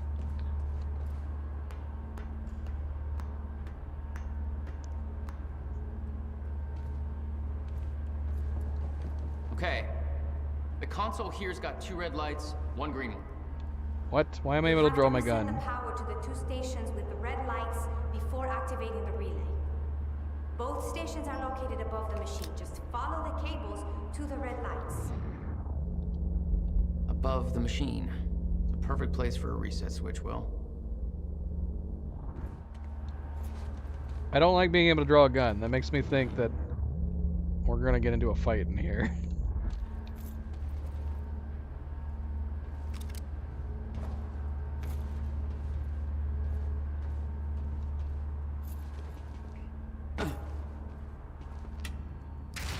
Okay, the first red light is now green. Good. 1 more to go. This place is not OSHA approved. That way. You may have to climb down and reach the other side of the machine. Yeah. Okay.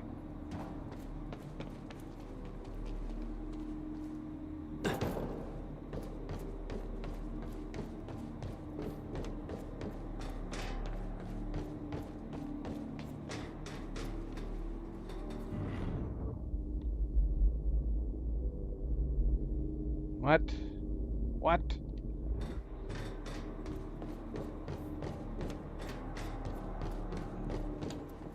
How do I get over there? Can I go this way? It won't let me.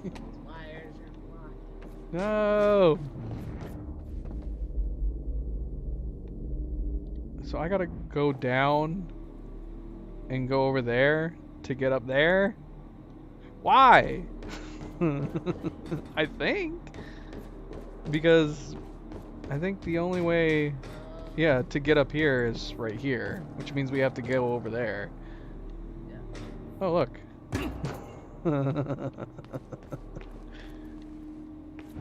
Excellent.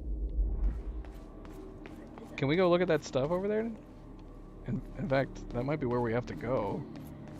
Before we can even get to the top of the machine, we're gonna have to go through here now. Look at this. Isn't this lovely?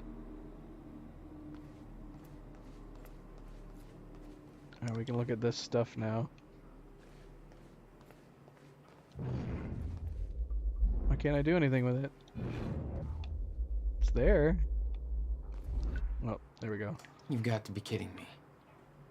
What is it? What? This is all my stuff from our family home. Beth with us? Kept everything. Guess you thought you might come back. Is that... Yep. Will's personal psychiatrist. Want to give it a try? I think that giraffe's holding enough baggage.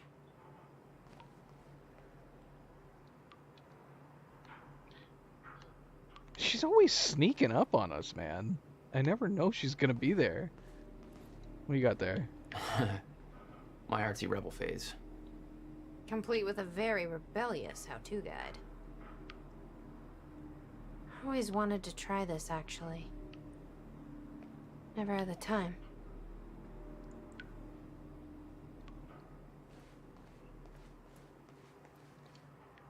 Jack? You okay? What is going on in this photo? Yeah. Is this the best photo they had that they could frame? What is Dominic doing? What is Will doing? Someone didn't tell him they were about to take it.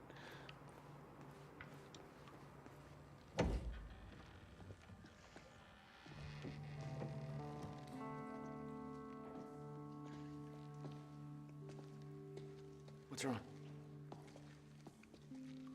Toto. That's my signature. You made this? Okay. I've never even been here before. Yes, you have. You already know you're going into the past. So... Jack. There's something you should know. 1999. I was 8 years old, playing in my backyard, and a woman approached me, told me she was from the future. What? She gave me very specific details of events that would come to pass. She visits her She gave me younger this. self. Filled with dates, events, proof of it all. Jack, that woman. It was you. Everything I told myself would happen, did. Every detail, for better or worse, came to pass, and couldn't be changed. Our fate is laid out before us, Jack. Everything that happened to get us here, every sacrifice that was made, they're all a part of this path. And they can't be changed or undone. Beth. When we step in that time machine, you will see for yourself.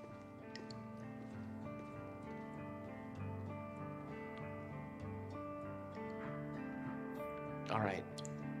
If you're that sure about how all this works, we can try it your way. It's her. She's the one who's been painting all over the city. Jesus. She has a lot of free time after she goes back to the past. I mean, if she goes back into the past and she can't travel forward at that point, or she doesn't have a way to, then I suppose she would still have quite a bit of free time, wouldn't she?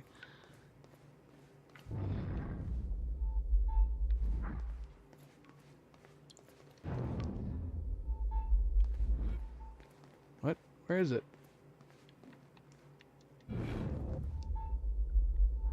Is it outside? It looks like it's right here. It looks like it's in the bloody stall.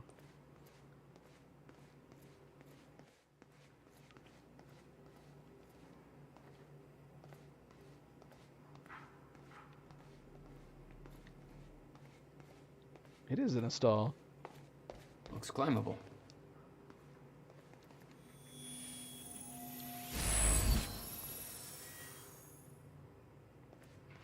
This is interesting. It's like a handicap stall, but it has a sink and a mirror in it too. I don't think I've ever seen that. Have you?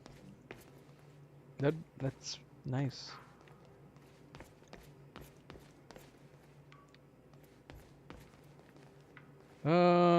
Okay, so we gotta go up. What's this door? Okay, I see.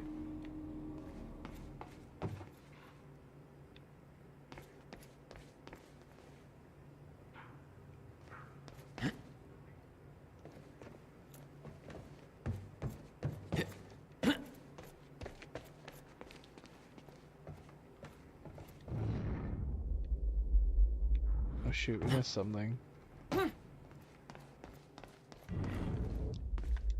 Notebook was full of dates, events that would come to pass, instructions. Her entire existence was formed out of those pages. Ooh, this is long. Why'd you just leave it here? Beth, I know that this encounter will be a lot to take in. After all, it's not every day you meet your future self. I tell you that you need to keep this all a secret, but I know you won't listen. You'll learn that lesson the hard way. How is she only now figuring this out? Once she realizes that time travel is an actual thing, wouldn't she be like, holy crap, this thing that I've had for so long is actually genuinely real? I mean, she had to have known earlier, right? Yeah, if it's got predictions, I would have thought that it would have clued into this fact much earlier. After the first, like, few predictions came right, I would probably start to believe that it was actually my future self. Next few years won't be easy for you. Nobody you know is ever going to understand what you are going through. Those closest to you will try to change you, convince you that you are losing your mind. You're not. You are special, and you have been chosen to do something amazing. Know that your struggles will all be worth it in the end because you have a purpose. You're going to save the world. How do I know? I've been through this all before, and I'm going to prove it. Below you will find a list of events that will come to pass in the future. They cannot be changed or undone. It will take time for you to accept this, but eventually you will learn to use this knowledge to your advantage. You will be prepared for what is coming. Yeah, like you might think that it was just a weirdo. But yeah, after the first, like, honestly, even after the first two, especially after the first three, if they all came true, I'd be like, all right, yeah. Yep, it's happening. Derek Stevenson has been bullying you for months. On October 3rd, you will push him down the staircase at school. Oh my gosh. You'll do everything in your power to resist this, partly to avoid the consequences, partly to prove this book wrong.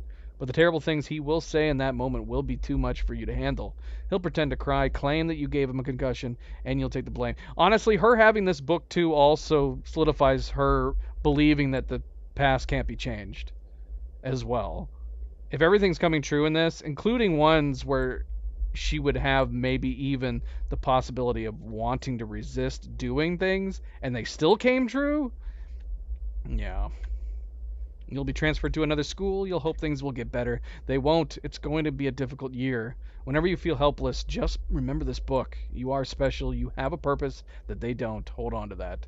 And if it makes you feel better, 16 years from now, Derek will be working at a dollar store. He still lives with his mom. Alright. Mr. Hartsook from next door will pass away. February 3rd, 2001. The kids at school will steal your jacket. Your parents will claim that you're hiding it on purpose so that they will buy you a new one. Look in the bin on the corner of 3rd and Main. You'll find something that will get you through the winter. You'll be teased for wearing it by Michelle. You'll fight back, but it will only make things worse. Eventually, when you are able to contain your anger, take her aside and say the following to her. I'm sorry about your mom, and then give her a hug. She will push you away. She will look incredibly confused, vulnerable. She will never tease you again. Erica, your best friend, will break her arm. Having read this, you will do everything in your power to prevent this. The actions you take to avoid this from happening will only make it so. I love that. This is, remember, I talk to Cleo I talk about this all the time. My theory on time travel and my favorite writings on time travel are linear timelines. And what I always say is, if you're ever having to deal with a linear timeline, don't try to change something that you know is going to happen, because it could turn out something bad or foul could end up happening. In this case, basically, she's telling her that her friend's arm is going to break, and her trying to stop it from happening, she's ultimately the one who causes it to happen, which I love. I love paradoxes like that in time travel stories. MP, good night. Sleep well. And we will catch you next time. Thanks for stopping in. And yes, of course, good friendly reminder, be like MP. Hit that like button if you haven't yet already. Very much appreciated. Thank you. Thank you. But no, like that case, that scenario, nowhere near bad as it could be. If you are going on the rules of a linear timeline that is just straight, no alternate realities, no alternate timelines, and you try to, the main reason you would want to try to avoid changing something in the past that you know did happen, as far as you're aware happened, the reason why you wouldn't want to change it or try to change it is because something terrible could happen to you. There could be a distinct reason why your attempt to change it didn't actually end up happening. It could be that you get hit by a car on the way, you know? It's something really awful. So you're better off just simply you're better off not trying to change it to begin with, if you know that it is something that will happen. Erica's going to blame you for the incident. Rightly so, right? Try to not take the start. You will soon discover that she isn't the friend you thought she was. Stay strong. You will find people who respect you for who you are very soon. You will take the night bus home. There will be only one other passenger on board, a scruffy-looking kid with a black eye. His name is Jack Joyce. Remember his face. He's going to become important down the line. What? Since 2001? September 11th. This is the one that will change you. An event will occur that will devastate the entire nation. An act of terrorism that will cause the World Trade Centers to collapse. Thousands will die. I won't go into further detail because the more you know, the more painful it will become when you are unable to prevent it. And you will try to prevent it. Oh, I can't believe they actually included this in this story. I'm really surprised that they did this. But it's also a fun idea of saying you will try to prevent it, because there's all those talks about, like, the government being tapped about the possibility of something happening. You will fail. You will curse this book for not telling you more. You will curse yourself for not being able to stop it. It will take a long time to get over this, but eventually you will use this pain to fuel your path forward. You've now felt what it is to be completely unprepared, what is coming. It won't happen again. Next time you will be ready. This is the event that will finally make you believe any doubt you had will disappear. You're ready to take on this mission. So what is coming? Seriously, this is how long it took? That's crazy. Yeah, I definitely, especially this one where you're like, it says go to 3rd and Main, and then you tell this one girl, I'm sorry about your mom. Like, come on. How would you not already be on board at this point? Let alone the previous two. All right, anyways. What is coming? October 8th, 2016. That is a very big jump. An experiment gone wrong will cause time to break down. This event will be referred to as a fracture in time. The onset of this event cannot be prevented, but the outcome must be. If the fracture is not stopped, then time itself will come to an end. Life on our planet will end. Saving the world, it wasn't an overstatement. It is your mission. You must stop the fracture. You can pull this off, but to do so you need to follow the simple instructions. Learn who to trust. Short answer, nobody. The less people know about you, the safer you will be. From this point forward, your mission takes priority over every other aspect of your life. Do not start a relationship of any kind that you aren't willing to leave behind at a moment's notice. There is one exception to this rule. We'll get to that.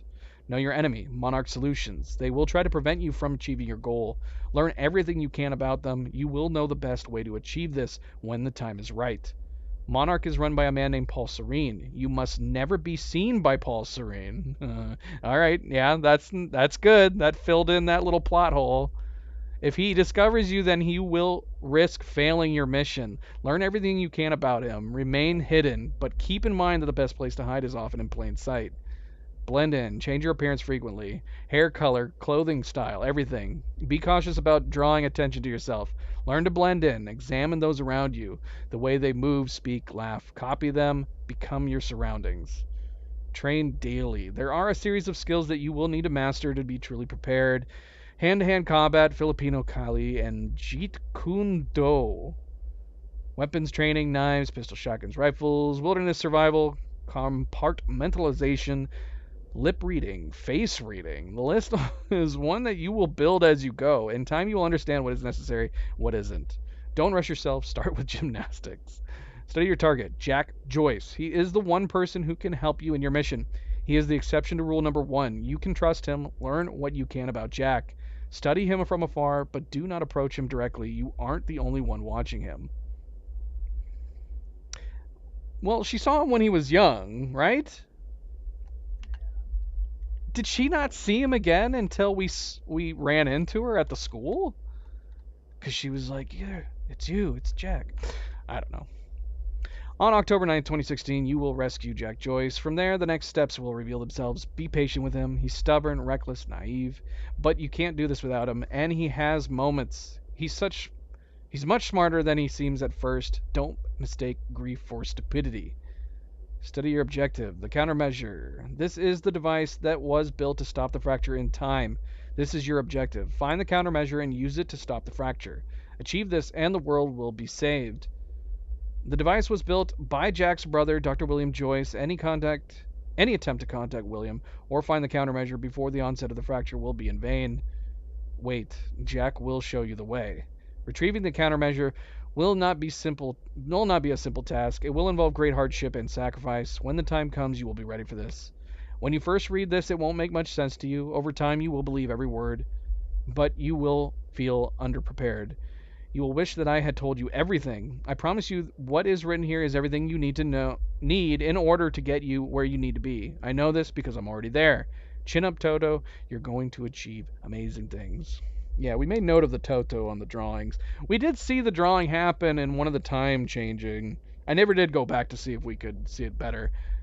Yeah, so this is an interesting thing that does make sense when it comes to time travel rules that you cannot change in this regard. Because you could say, why does she not tell Beth, younger Beth, you're eventually going to need to go back in time. You're going to need to go back to 2010 at some point, and you're going to have to get the countermeasure at that point. So you're going to be in the future. You're going to then have to go back in time. Why not include that in the book? Well, apparently you don't need to. And you don't need to, and she wouldn't be able to do it.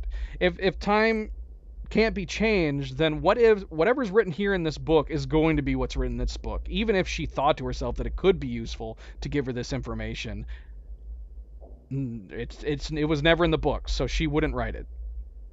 This would be fun because eventually when she gets around to writing this, she doesn't even need the old book to copy from. She should be able to just write it as she goes, and it will come out exactly as it was when she delivered it to her younger self, which would be a super, super trippy experience, even if she has read it multiple times. Speaking of linear time travel done right, if anybody cares about what I'm saying in this regard, I love time travel. It is very, very rarely done right in science fiction. Too many sci-fi writers and too many time travel story writers tend to break their own rules, and that's usually a big problem.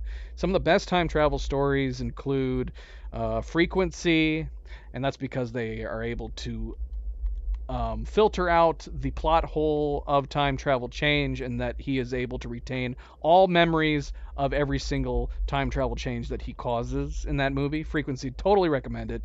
What is it? 12 Monkeys, 13 Monkeys? Why did I never remember the amount? 12 Monkeys? By Terry Gilliam. That's a great one. That has a lot of good rules and explanations as far as time travel goes and not being able to change the past, but why are things able to be... I mean, it gets explained in the movie. That's great. And then Harry Potter and the Prisoner of Azkaban. One of the best linear time travel stories. I have even tried to explain to people why this is one of the best linear time travel stories. J.K. Rowling really isn't that great of a writer. But for whatever reason, she actually wrote one of the best linear time travel stories. And yeah, Prisoner of Azkaban. It's perfect. It is a perfect time travel story. And it completely explains away most people have with... A lot of people always are commenting that it's a plot hole, that there's a time travel device in Harry Potter. Why not go back in time and stop Voldemort? Why not go back in time and prevent this and that? It is completely explained away in the bloody story of Prisoner of Azkaban. And that's why it's such a good time travel story. But a lot of people don't seem to understand it. I haven't seen Predestination. I don't know. I don't know. Maybe?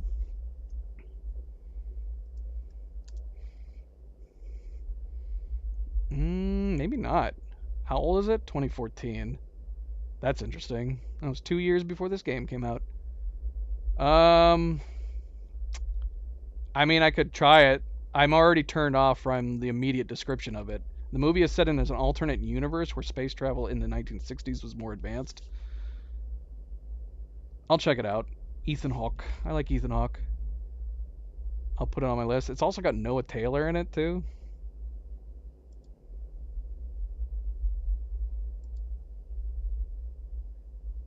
I will check it out if there's somewhere to watch it. Or I have seen it and I don't remember it.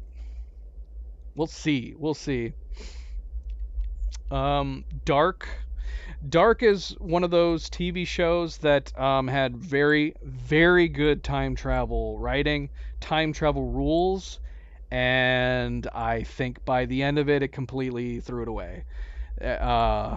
They threw all the rules out the window in the final season of Dark to where it honestly feels like, once again, was science fiction time travel writers that didn't know what to do. That either didn't know how to end the series, so they just shoehorned in a way to end it, or they just didn't understand their own rules.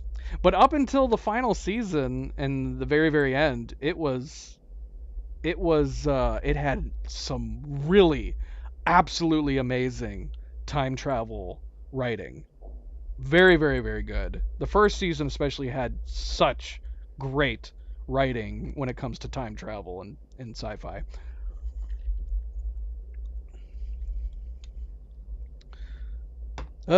Anyway, let's move on. I'm sure there's some other time travel stories that we're missing. Obviously, I'm not including.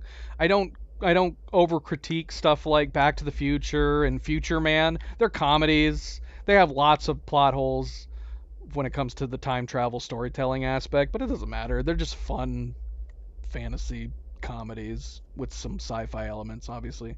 Predestination is on Prime. Alright, well, might check it out. Unless you have to rent it. Might check it out. I'll put a pin in it. I'm telling Cleo to put a pin in it. Alright, let's continue with this time travel story, which I'm actually really, really liking the writing in this so far. I'm liking it a lot. And a lot of it's working really well for me. Alright, so we got the revelation. Beth met her future self when she was a little girl. Read that diary, that journal of hers. We gotta go up. We gotta go up. I'm glad we didn't miss that. I almost left it behind.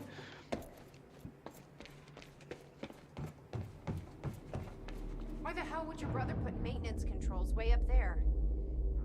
Who knows? That's exactly the kind of question that never would have entered Will's mind while building this thing. Hey, I think I can get to the reason. Of course.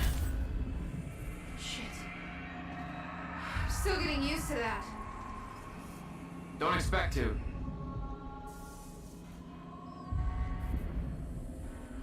Be careful, the machine is fragile, so avoid stepping it. We're hearing Sophia talking in slow motion. Having trouble getting to that red light up there? It's easier said than done. No pressure. So, wait, is Beth immune from... After pulling her out, is she now immune to all stutters? She must be.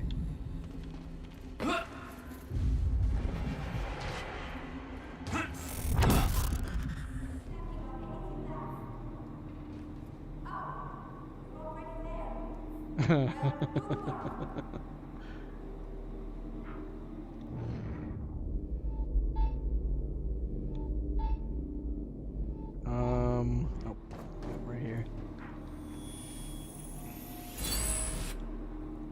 All right. All right, all lights are green.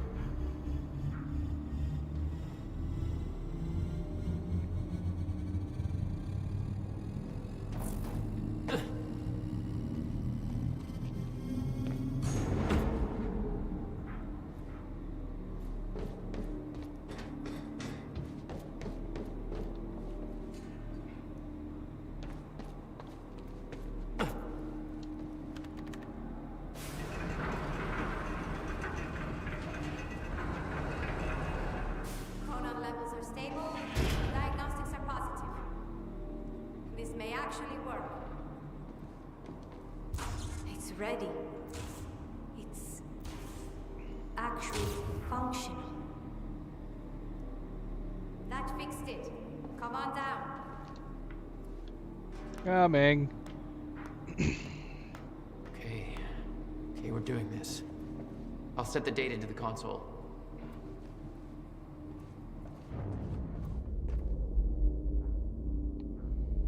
Just taking one more glance around. But I mean, we have a limited distance on that. July 4th, 2010. Are you ready? No. Are you? No. Okay.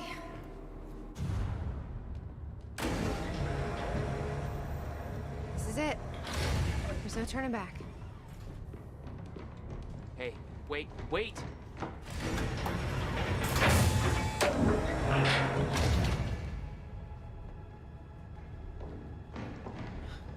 What did you do? That was the wrong door. You changed the date. Where is she? Where is she? I had no choice. I couldn't let you take the countermeasure. It would put our entire plan at risk. I already called Monarch from the terminal. They're on their way. It's over. What did you do? Fuck! We need the countermeasure to run the lifeboat.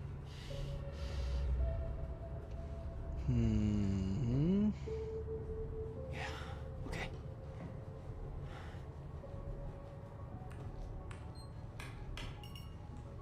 I'm gonna follow through with the plan. Tie her up and get as far away from here as you can. I will. You just take care of yourself, Jack. Okay?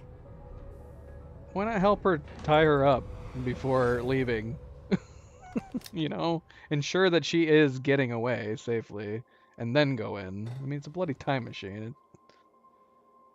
I don't know. I guess they're on their way. I don't know, but she needs to get out of here quickly if they're on their way. Ooh.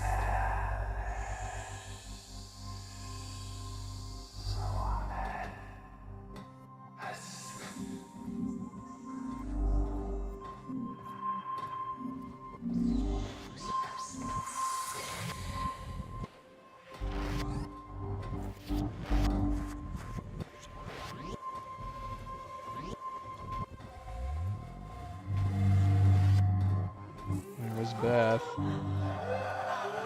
That looked like Paul. There's several people here, though.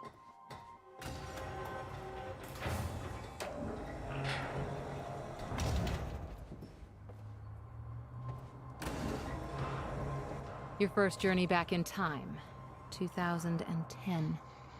This is where our notes get hazy. You know how it ended. Your goal when you arrived was to retrieve the countermeasure. But my goal had to wait. Because I wasn't alone.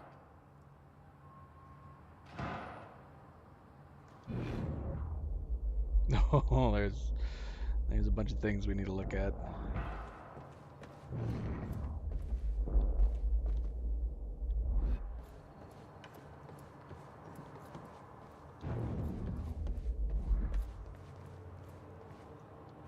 What's going on here? Since when did Will run a graffiti workshop? None of this crap was here in 2016. What do you mean? What?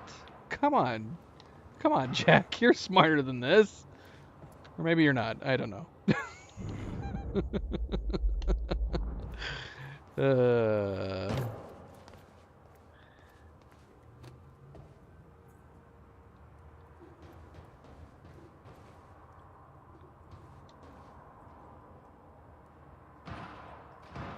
July 4th, 2010, from Will to Beth.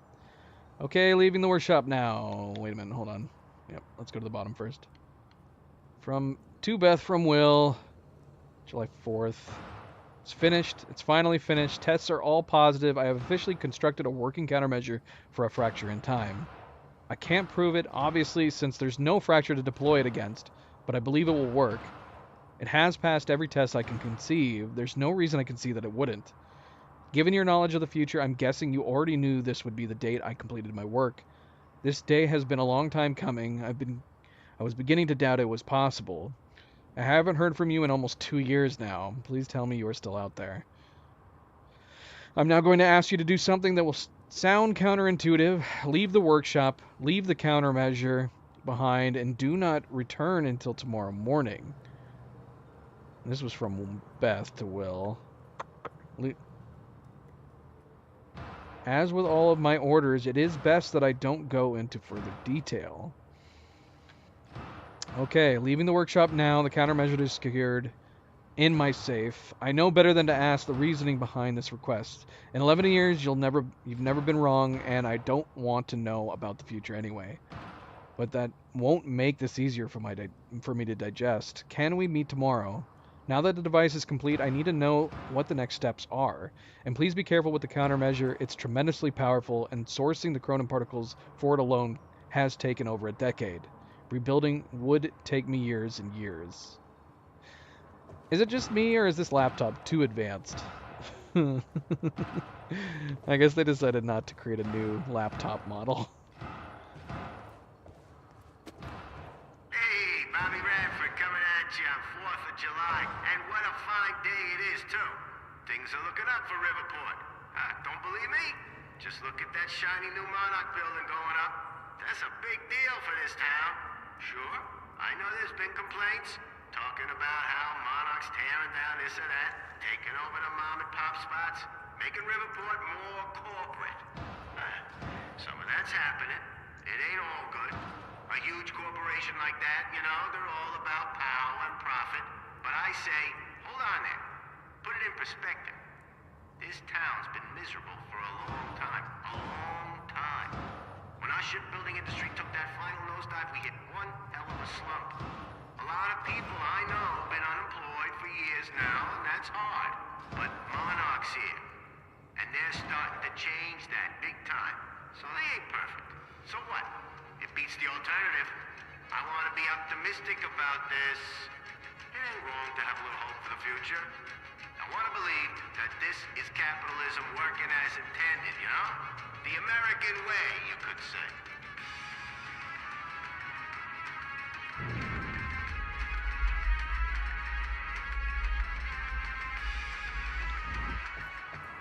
Okay, I'm assuming we wouldn't be able to leave over here even if we tried. I mean, it looks locked up for starters. It says explore the swimming hall. Should we go over and see what the banging's up to? Why do I feel like we're gonna run into Beth over there? What the? Someone's in here. It's locked. I gotta check out that gunfire before I go anywhere else. Oh, it's gunfire? I thought it was just somebody banging on something. Who the hell is that? The fuck are they shooting at? Well, we know they're not shooting at anybody. They're shooting at targets. Because we saw the targets in there. Is there anything else that we're missing?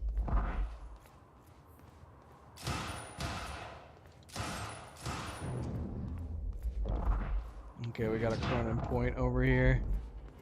Right on the other side of that wall.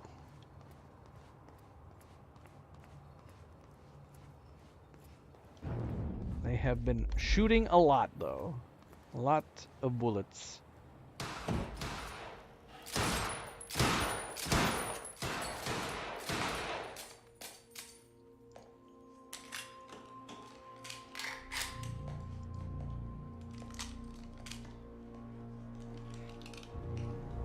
Hi, Beth.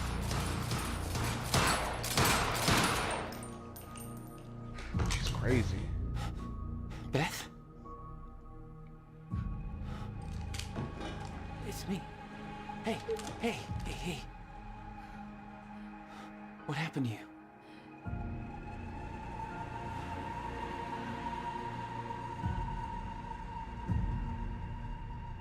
This is it. There's no turning back.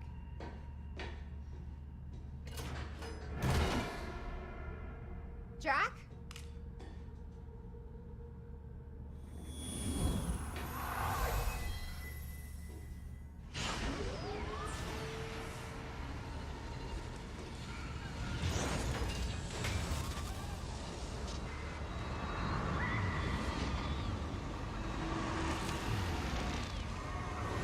Dr. Emerald sent me to the future. I fought for months trying to find a way to get back. What? She sent her into the future? I wasn't the only one.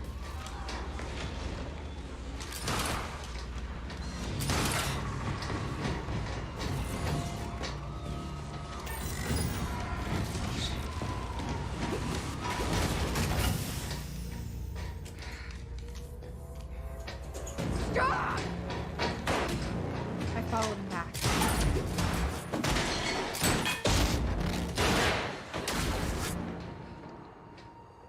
He set William's machine to 1999. The first possible exit point. Don't shoot! Don't shoot! Don't shoot! It's okay. Hey, it's okay. It's okay. I'm on your side. Who are you? I'm Beth Wilder. There's some things you need to know. You're the reason he built the countermeasure. And you've been here ever since. 11 years. Why? Why didn't you come back? We should get ready. We don't have much time.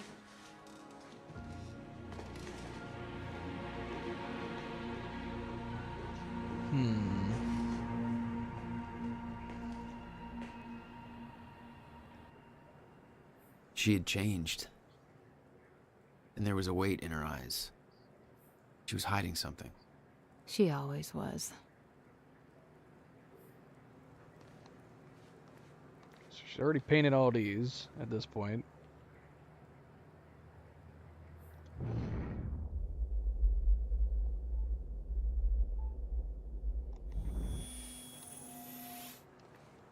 I can't do this anymore. I can't. I can't fucking do this.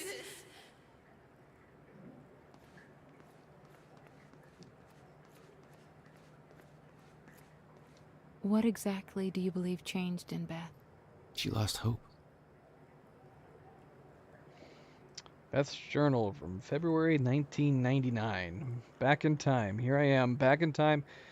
I've already lived once before. No idea how long I'll need to stay here. No idea what comes next. This isn't how it was supposed to go. This wasn't the plan.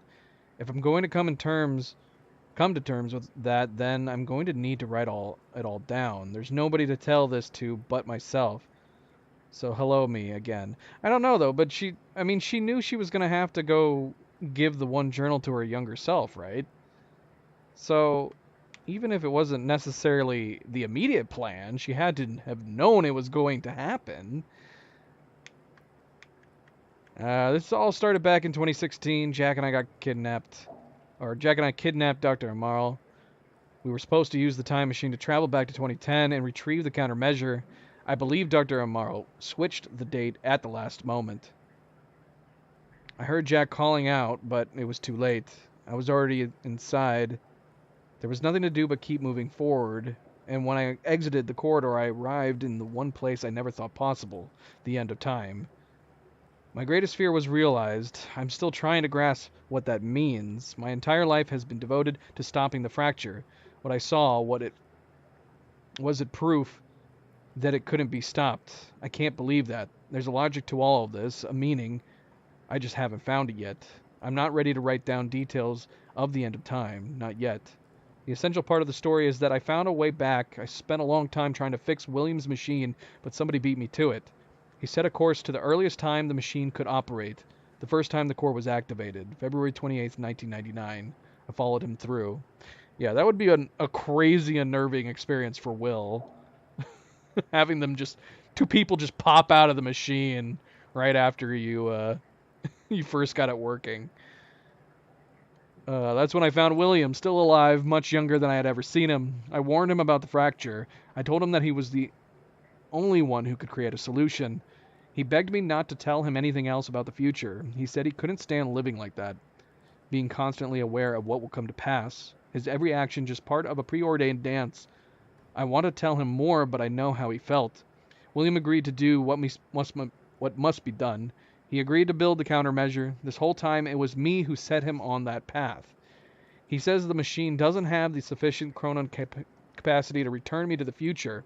He says a jump that far would be nearly impossible without a substantial scientific breakthrough. Apparently that hasn't happened yet. That's his way of saying I'm trapped. In 1999, second time around. So here I am. July. Time machine move equals success. I worked with Will to get the time machine moved.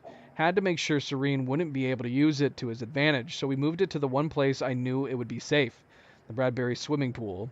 Will spent a big chunk of his research grant buying the property. It's the one place I know for sure that Monarch won't find us. After all, they still weren't aware of it in 2016. That means this is my new home for the time being. Will refuses to build the countermeasures here. He says that it has to be done at his workshop. He chose the location to build the time machine for a reason. Something about abnormal chronon density, anomalies, whatever. Didn't seem to concern him that the very people who we need to hide from know about this workshop.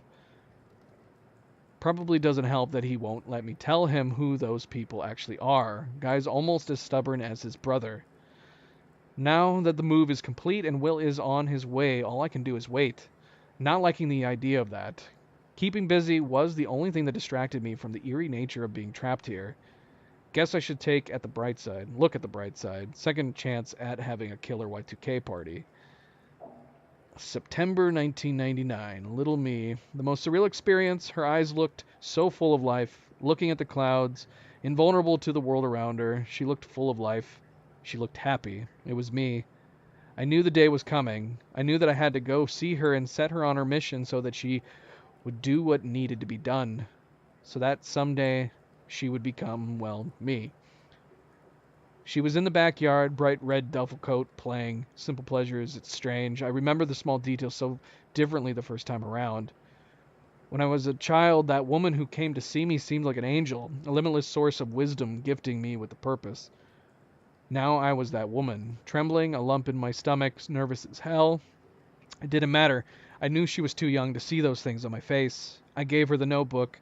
I told a small child to give up those simple pleasures to pursue a life that would bring nothing but pain and hardship.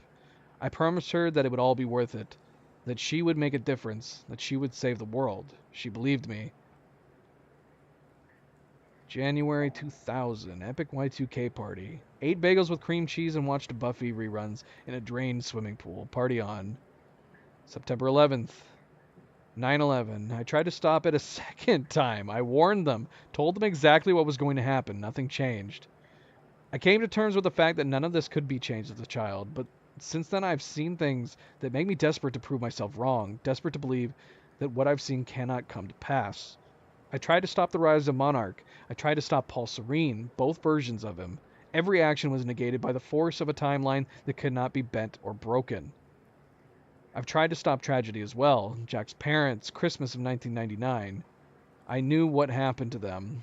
This time I was there. Car crashed exactly as it was supposed to. My presence only led to it happen as it always did.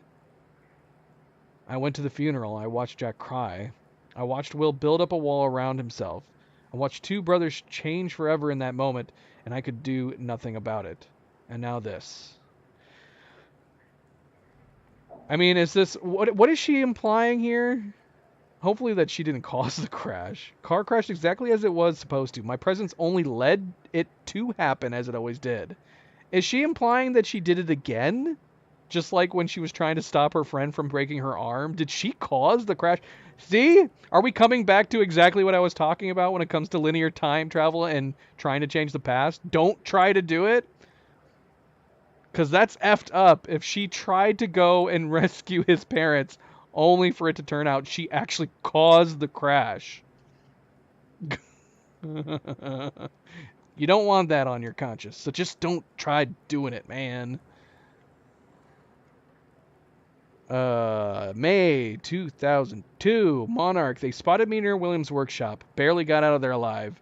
After all this time, Serene is still obsessed with finding me. He won't give up until he does. Have to be more careful in the future. The end of time. I've been having reoccurring nightmares about what I saw. I've been dreading doing this, but it's time. I have to write it out. It's the only way to move past it. In 2016, I entered the time machine, intending to travel back to 2010. That didn't happen.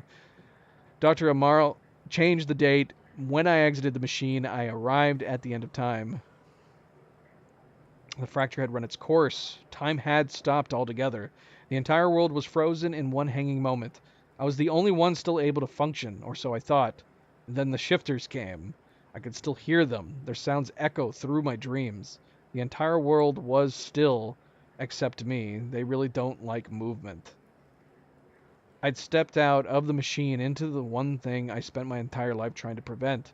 The fracture was never fixed. I was living through the proof. First hours were the hardest. I was living through a nightmare that I couldn't wake up from, surrounded by constant reminders that my mission would fail. Never able to stay in one place because the shifters were always searching, always hunting. I wasn't alone. I discovered the first evidence of this a few days in. I heard the shifters become agitated, but I was nowhere near them. They were following somebody else, Paul Serene, a younger Paul, scared, weak, vulnerable. He found me, tried to convince me that we needed to work together, to help each other through. He found out very quickly that I wanted him dead. He had no training, no killer instinct, but he had those damn powers, and all I had was the Cronin harness. Oh, she's wearing a harness. That's right. She had the harness on her back. I completely forgot about that. The end of the world, the only two people left, and we became sworn enemies. I can't be sure how long we spent there. It could have been months, could have been years. When time doesn't move, it feels like an eternity. Our grip on reality slipped away, trapped in an endless loop of brutal survival. Though we were enemies, there was a strange bond formulated through that suffering. We've shared an experience that no other human has ever endured. Eventually, Paul managed to get William's time machine working. He was convinced that he needed to travel back to the earliest possible point in order to stop all this from happening. He had yet to learn that the past couldn't be changed. I followed him through the machine, but he escaped.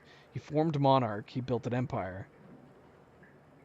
I watched the birth of a monster. I can't escape the feeling that my actions helped shape what he became. Maybe I could have guided him. Maybe if I hadn't tried to hunt him down and kill him at that end of time. That can't be my part in all this. There has to be more. Again, you wouldn't be able to do it. You either need to... Beth needs to be able to come to terms one or the other. Either you're acknowledging that you can't change the past, or you aren't, right? She can't dwell on it. Yes, it's very possible that her trying to hunt him resulted in him becoming paranoid and crazy and forming Monarch, right? Like, that's a possibility, but she wouldn't have been able to do anything differently. It's what happened. And she should know that by now. She's cited twice now that she keeps trying to change the past and it doesn't happen. If anything, it makes it worse. I wake up in a cold sweat most nights. I hear the shifters coming. I can almost feel their presence. Much of my experience at the end of time has become a blur in my memory, but there is one detail that I can't shake. One detail that brings my entire mission into question. One detail that haunts me. Now, what's going on with the shifters? Do the shifters actually cause them harm? Am I forgetting something that we've read? It sounds like the shifters are scary, and they have a horrible presence and a horrible sound. But if it was only those two, I'm assuming you wouldn't have been able to witness the shifters doing anything, unless they actually cause some kind of harm that hurt their physical being. Because otherwise...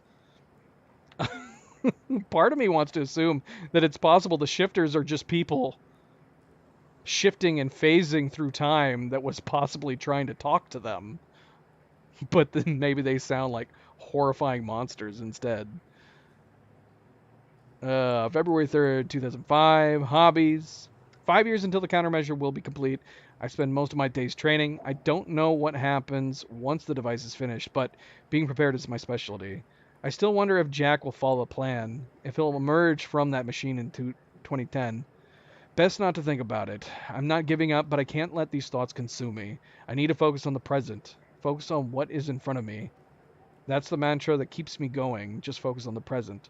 So I decided to take on some hobbies. Tried poetry, got depressed, dabbled with guitar for a while, smashed it against the wall. Then I started experimenting with graffiti. Seems to be working out okay for me so far. And you should already know that too. You should know that you end up getting really good at it, because you've seen some of it. And it was damn good. It's fulfilling on a few different levels, partly as a form of self-expression, partly as a means of release, partly just to F with people. What happens when Joe analyzes some graffiti on a wall one day? builds an interpretation in his head, and then 3 years later his depiction of that image comes true. Not sure, but it's fun to think about. I can't change anything, but at least this gives me the illusion of some kind of power. That illusion is what keeps me holding on. Sometimes I leave anonymous notes in people's mailboxes telling them what will happen next week. I watch their reactions from afar. Voyeurism and graffiti, that's my life these days. Focus on the present. October 2007. Jack. I started watching him recently. I know Monarch is tracking him, so I keep my distance. I wasn't sure why I felt a need to follow him, to watch his life from the outside, but now I think I understand. I met Jack in the wake of his brother's death, the onset of the fracture. Worst day of both of our lives. He was broken. That's the only Jack I ever knew. There's some kind of comfort in seeing him in happier times. Okay, so she's... I don't know. Yeah, I don't know. So she'd have to be convinced at this point there's no point in trying to contact him. There's still the going back and forth on whether or not she can change time or not change time. She tried to stop his the crash with his parents. But then that means she at no point decided to try to contact Jack to give him a heads up about anything. I watched this band play a gig nearby. Atrociously bad, whiny emo music. Definitely a music movement I didn't need to live through a second time, but there was something pure about seeing him up there, letting it all out. He never had an easy life. It was nice to see that he found a way to release all that. He just looked happy. Made me forget everything else. The nightmares stopped for a while after that, so I kept following him. Gave me something else to focus on. I've spent most of my life hiding who I am. What I know. I knew Jack for less than 24 hours, but he's the only person I've opened up to about everything. I told him the truth. He believed me. I wish I could thank him for that. I'm not sure what's going on, or I'm not sure what I'm going to tell him if he comes through that machine on July 4th, 2010. What will he think when he sees me? 11 years have passed. I look like I've aged 3 lifetimes since then, and for him it could only be a matter of minutes. What do I say? That I saw the end? That this might all be for nothing? I was the one who believed, without a question, that we would stop the fracture. That confidence has now been replaced with insecurity and weakness. I fear letting him see that. I fear that he'll see the doubt in my eyes. For years I felt invincible, full of hope. I'm not that woman anymore. I'm scared. December 2007. Memory. Tonight I painted something at the university campus. It was only after I was finished and took a step back to look at it that I realized I've seen it before about a decade ago. Remains of something painted on a wall but washed away. It was a jolt. Is all of this futile? Nothing sticks. Nothing has changed. All of it washed away by the river of time. Effing time travel. July 9th, 2008. Will. I've been in contact with Will every 6 months or so. Short exchanges just to get an update on his progress building the countermeasure. He's still at least 2 years away from completion, but he's now confident that he knows how the countermeasure will work. He told me that the countermeasure will be able to reverse a fracture in time, but in order to do it, it must be activated early in the escalation of the fracture. Once the fracture runs its course, once the end of time is reached, he believes the countermeasure will be rendered ineffective. I asked him what would it mean if the end of time ever occurred. He said it would mean that the fracture was never stopped. It would mean that we failed. Yeah, this is where it's going to start getting complicated, because again, the countermeasure would have to have something in it that breaks all of its rules. We know that the end of time does happen. At least we've seen it. She's seen it. Paul has seen it. That's why Paul is trying to create this.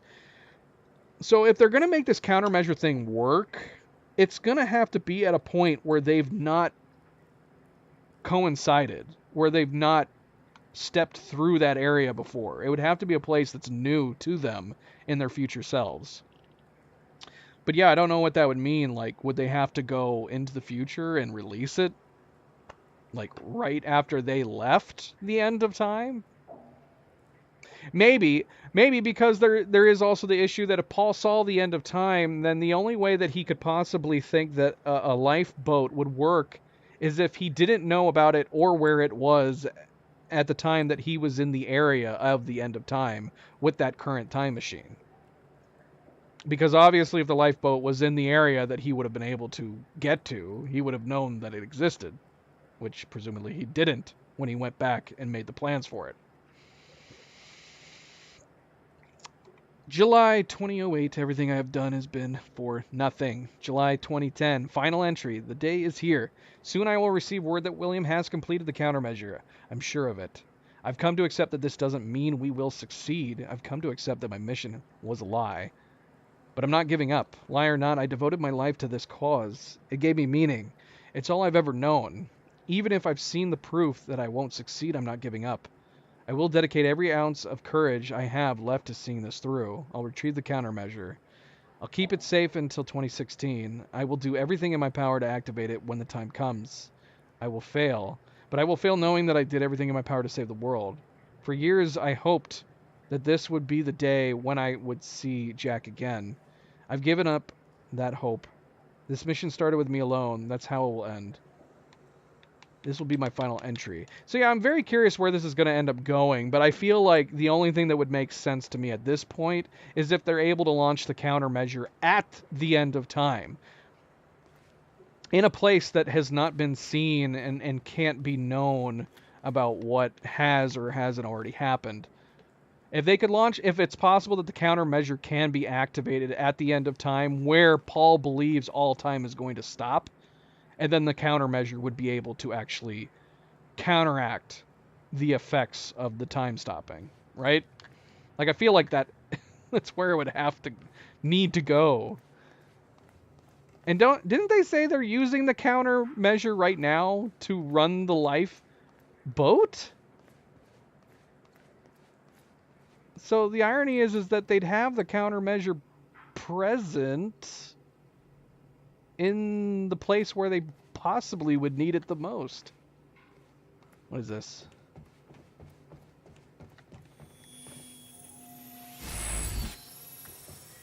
All right, that's it.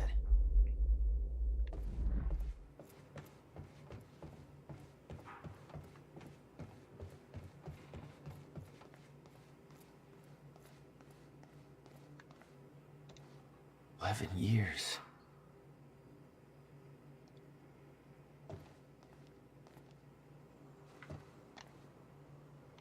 11 years. I'll unlock the door. So where's Will? Where's the countermeasure? The countermeasure's at William's workshop, where he built it. Ben, that's where we go. Yes.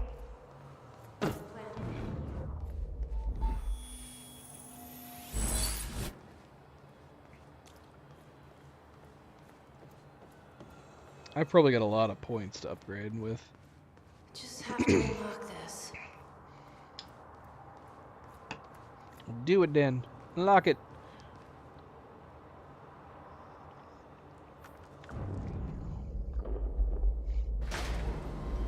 My supplies are upstairs.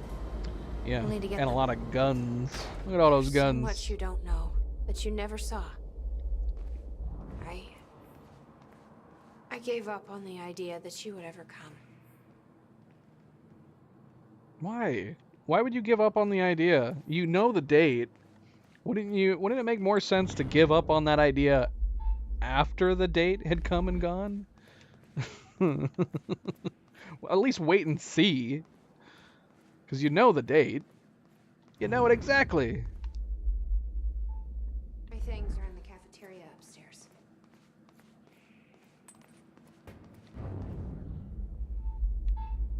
Where is it? I can hear it. It's not showing up on my little radar anymore. But I can hear it.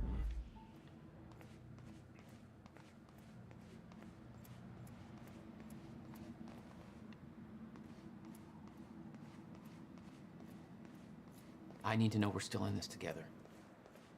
I told you once our fate is already laid. I still believe that. More than ever. I'm just worried. You know, with her knowledge and honestly... It means we finish this.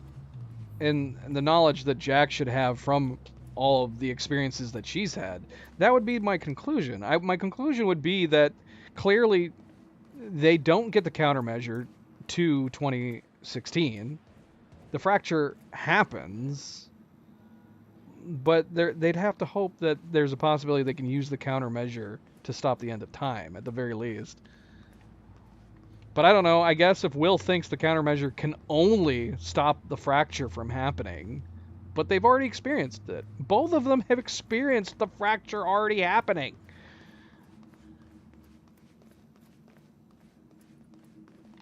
Stop messing with my head!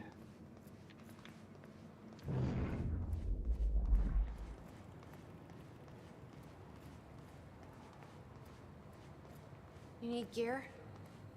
Take whatever you need. The rest of it's going in the river, along with everything else I brought here. You're gonna dump all this stuff in the river? That's a little drastic. My time here is done, Jack. I have to erase my presence. Let me know when you're ready to go. I'm ready when you are, Jack. We're preparing for war right now, man.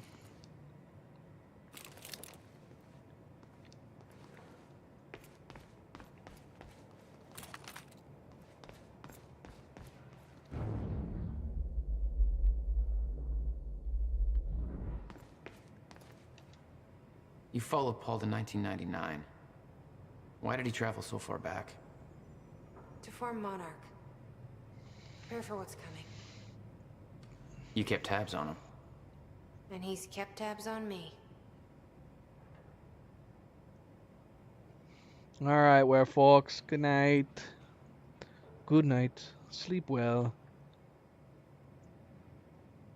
This is looking like Act 4. We had read that Act 3 was short and Act 4 was long. Act 3 turned out to not be that short, but Act 4 is definitely turning out long. But there's so much stuff to take in. And we've been chatting a lot. I've been chatting a lot. The rise of the Monarch whiteboard. The CEO never disclosed lucrative investments, all based on Serene's future knowledge. Monarch spotted following William Joyce. Monarch is following William throughout Riverport, no longer safe to keep in direct communication. Martin Hatch was hired. First listing of Martin Hatch on employee chart. No details available on Hatch prior to this. Is he an entity, man? Is he a bloody time-traveling entity? Good night, Cerebro. Good night, good night. Cleo says good night. She's passed out. She's also fallen asleep. Let's see. I'll try to catch up, guys. Try to watch this tomorrow before we get around to playing Act 5, yeah? Yeah. You gotta watch that the new episode. Monarch on Fortune 500. Well positioned on Fortune 500. Investments have stopped. PR campaign has begun. Spotted by Monarch. Monarch still searching for me. Must stay out of the public eye from this point forward. R&D facility commissioned. Gull Island must investigate further. Martin Hatch promoted. Martin Hatch now designated Monarch. Spokesperson. Previously spokesperson found dead. Oh, that's convenient. Every promotion Hatch receives results from a trail of blood. Monarch Tower construction. Construction begins on the Monarch Tower. Monarch investigated Will's workshop. Monarch personnel spotted covertly entering Will's workshop. They may know what we're up to. Monarch security cameras. No. Surround workshop. Approaching area. Will alert Serene. Monarch Chronon tech delayed. Monarch Chronon tech research under Dr. Kim not proceeding as planned. Not enough Chronon particles available. Ground Zero not present. Dr. Sophia Amaral recruited, hired as Chronon research scientist.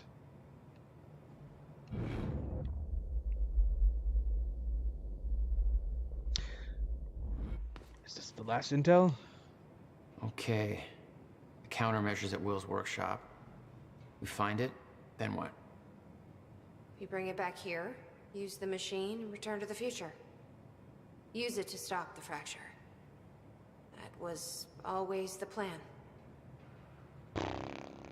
That is still the plan. Yes. Yeah. Yeah, this is going to end up being the paradox, right? If they are still trying to take this to stop the fracture happening in 2016, is it just going to be them that causes the fracture to happen? Didn't we hypothesize this back in like Act 2? This is just going to end up being another paradox. That's what it feels like. And doesn't Paul have this thing in the present / future?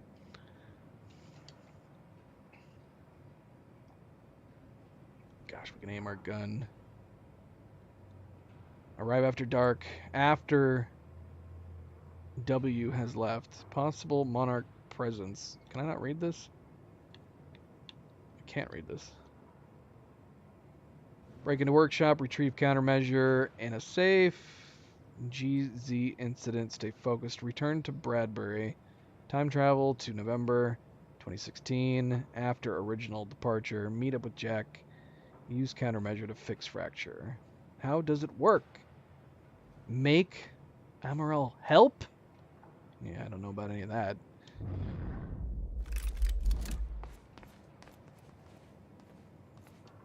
I can't imagine what happened to you. When you entered that machine, I wanted to go after you, but I didn't know where Sophia sent you or how to find you. You made it here. It's all that matters. You followed the plan. Whatever happened to you, change it. Don't. We can fix this. Don't.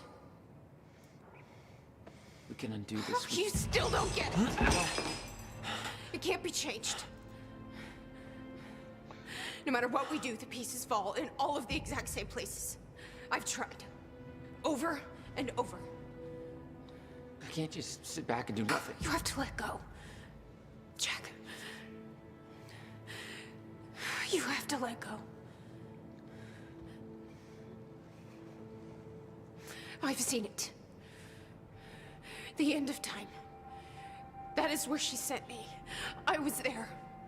I've been fighting this fight my entire life, and I saw us fail. I saw where this leads. I just don't know anymore. I don't know if we can win this thing.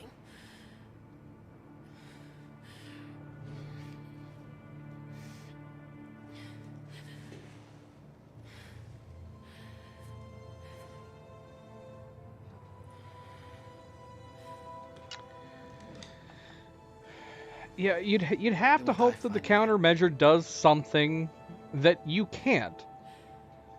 It's perfectly fine for her to think that she can't change time, but the countermeasure is supposed to be different, right? That's what you're having to hope for. Yeah, sure, you can't change time. You're just a person. And from every experience you've encountered, it seems like that's the case. You can't change time. But the whole point of the countermeasure is that, and the whole point of hoping that Will knows what he's doing, is that it somehow is able to go against the established rules of all this stuff. All this stuff. Like I said, unless they just drop it somewhere I don't know a fraction that they don't know of the hell about. what Beth went through, what she experienced when she saw the end of time, how that changed her, like it changed Paul. Followed by 11 years of living like a ghost. Beth I'd known had laser focus. This Beth, she had doubts. You okay? Yeah.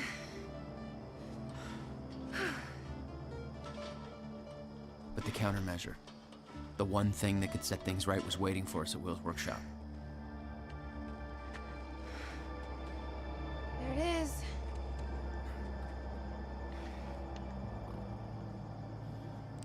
Oh, I thought we were going to play as Beth for a second. In 2010, Monarch didn't own the area yet.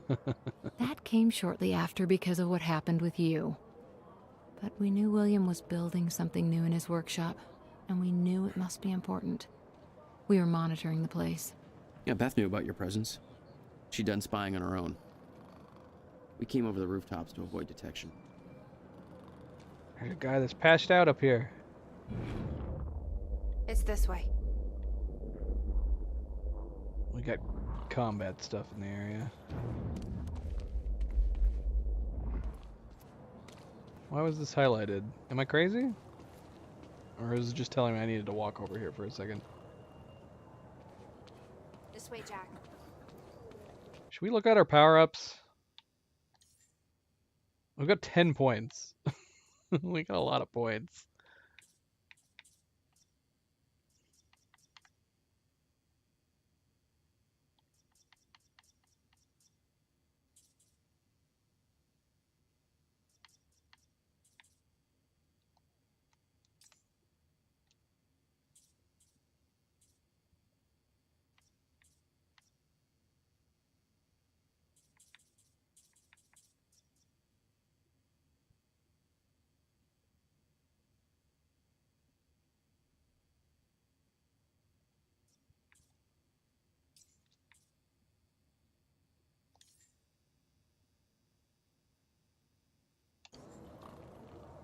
All right.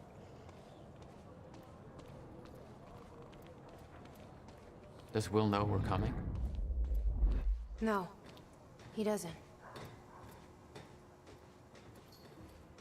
Can't believe we're stuck working on the 4th of July. Hey, you don't have to do this. You wanted to take the extra shift. I know. This way, Jack.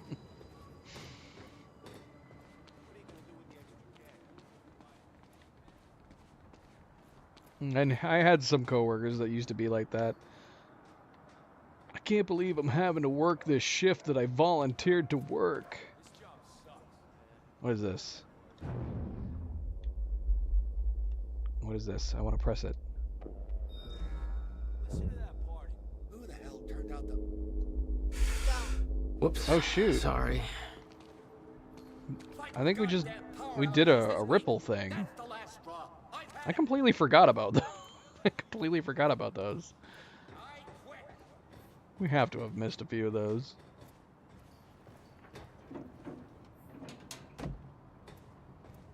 From this point on, we may be in their sights. We need to be quick.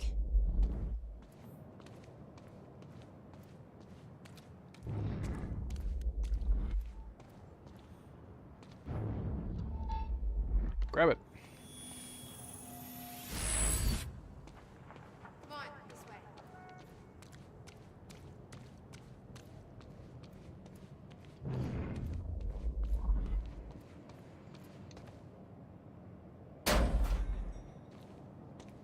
Hey, Will? He's not here. I made sure of that. What?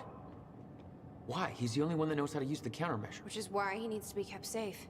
In case... things go bad. Fine. We get the device, then you lead me to my brother. Sure. Now, where do we find this thing? Will said he secured it inside a safe. Somewhere in the building. All right, Will. Where'd you hide that safe?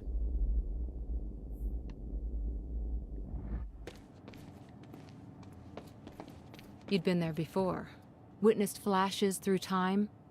I assume pieces of that puzzle had come together since. And some are yet to come.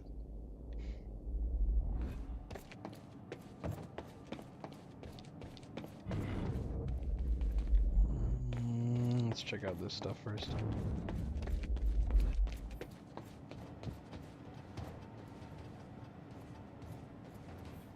There's some things you need to know. You're the only one who can stop it. There's no theoretical groundwork. It could take even years to build. And it will. You'll have to keep it a secret.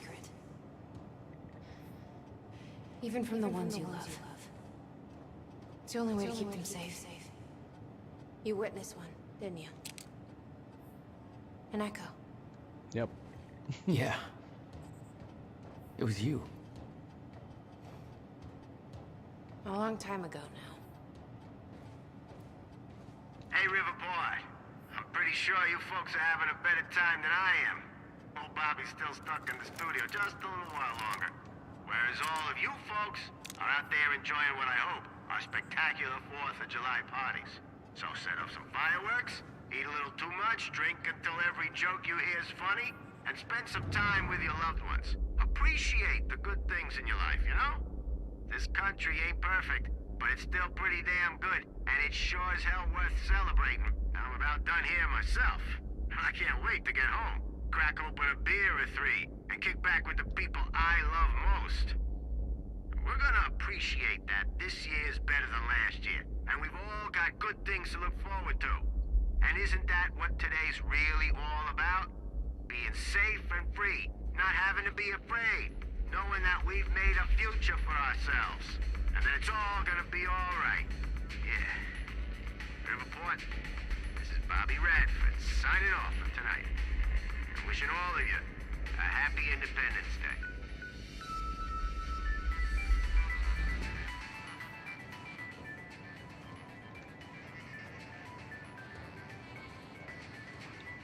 Nothing?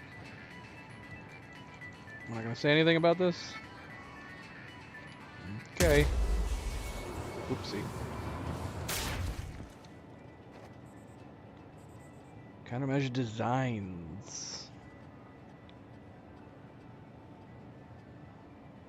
Looks to be okay. Perform final calculations. Begin material study. Handles all. I'm assuming that's. Oh, CHR particle. TV reading tests. Okay. Also fun through tritium tunnel. What? I don't know what I'm reading on here.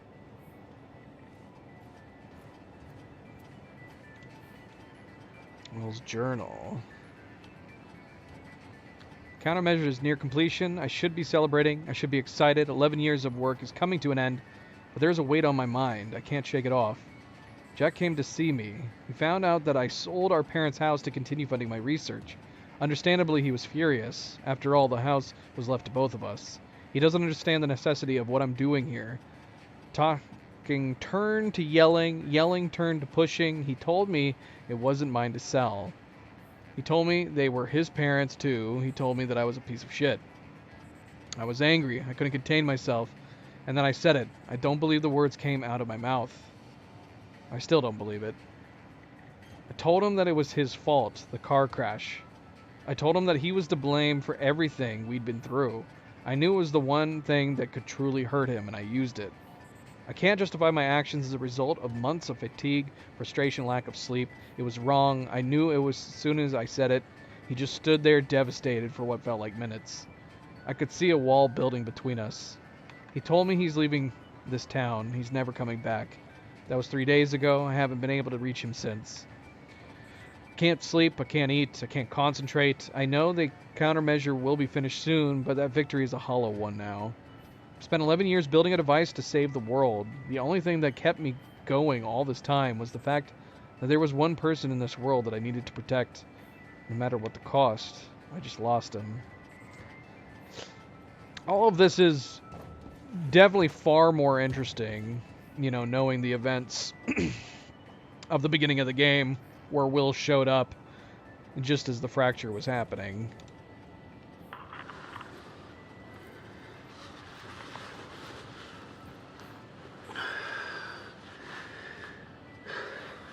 It's April 2nd, 1999.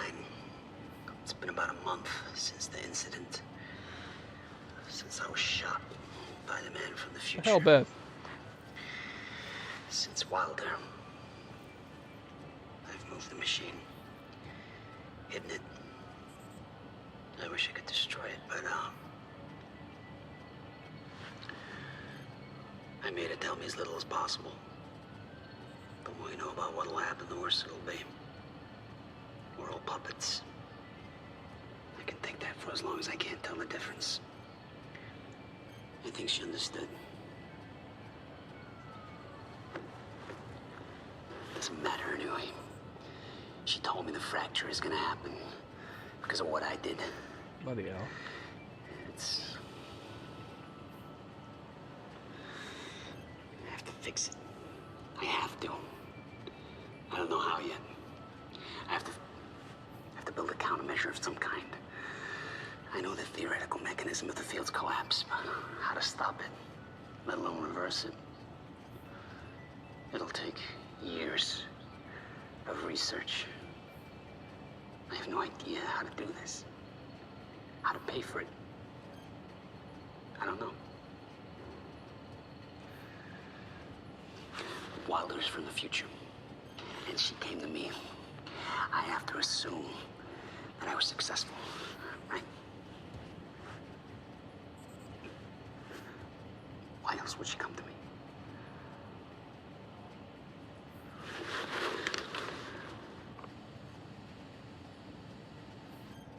He was planning on giving it to you. And it was stolen before he ever had the chance.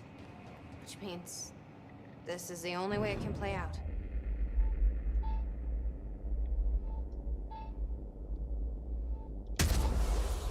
I mean, we've been under the assumption she gets it.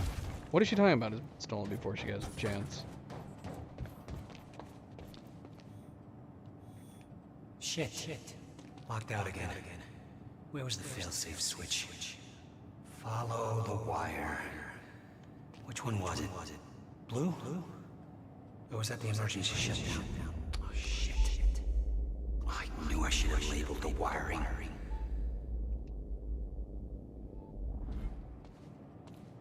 And open sesame. Emergency shutdown initiated. Oh my gosh. Shit. Ass. Fucking goddamn it. Yellow wire, I knew it.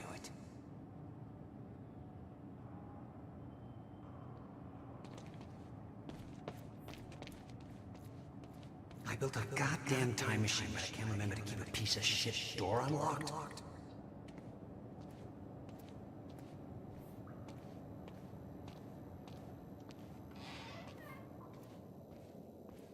Let's see. Here we go.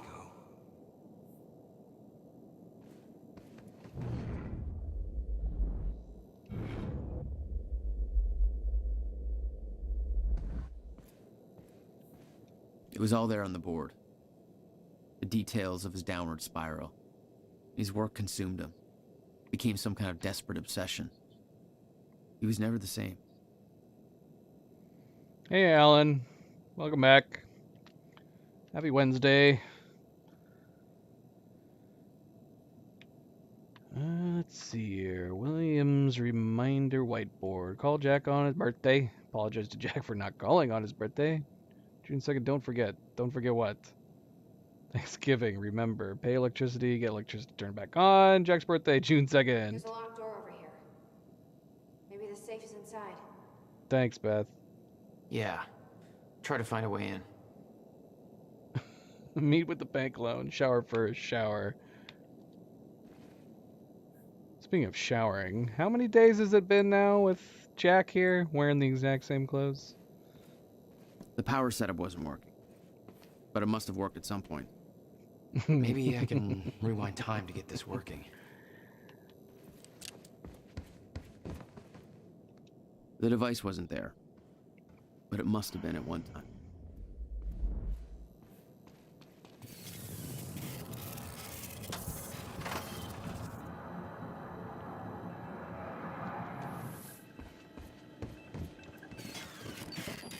Did I hit it in time?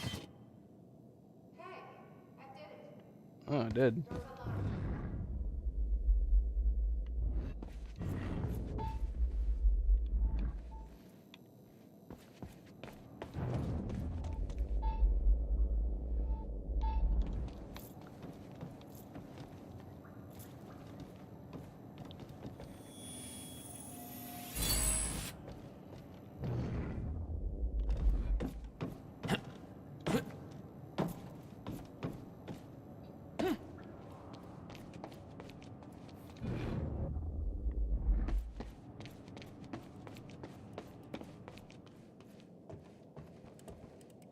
Take a look at this.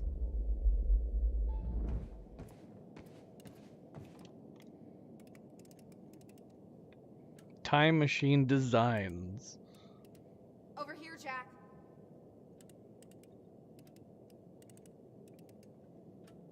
I was gonna say, come on, you can't have like a little sketch of a DeLorean somewhere in here? Or the flux capacitor? This kind of looks like it. That'd be a funny little nod.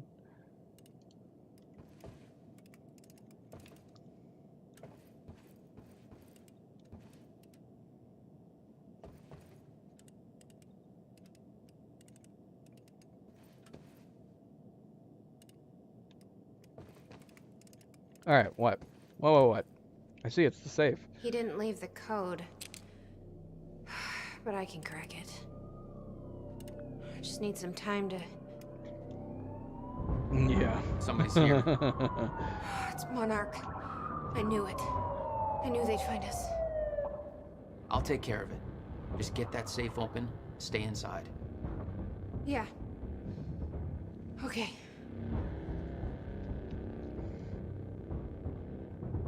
You'd been spotted the moment you arrived. You never had a chance. You were on a suicide mission. Yeah.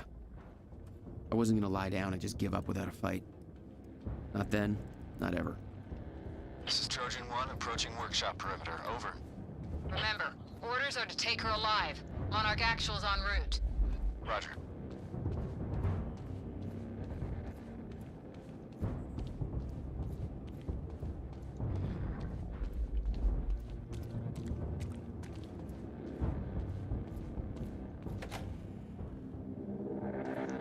Stop right there. Where's the girl? Hey. Hold on. Take it easy. What seems to be the problem, guys? On your knees, now! Trojan 4, we're going inside. I can't let you inside. He's got a gun! Open fire! Oh crap! I forgot.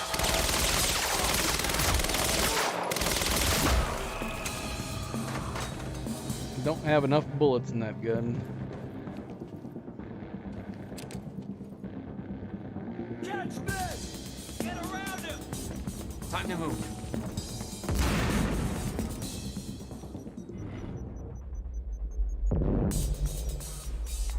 Gotta move. Take the other side!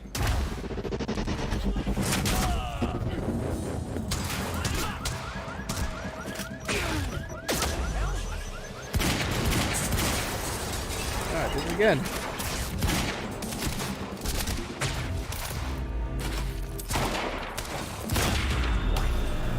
HQ? We got a situation. What's the sit rep? He got backup. I don't know what he is. Orders are to keep the mission quiet, tidy. We can't afford unwanted attention. He's fucking tearing us apart. I'm on my way. Dodge this. Hold the perimeter. Flank target.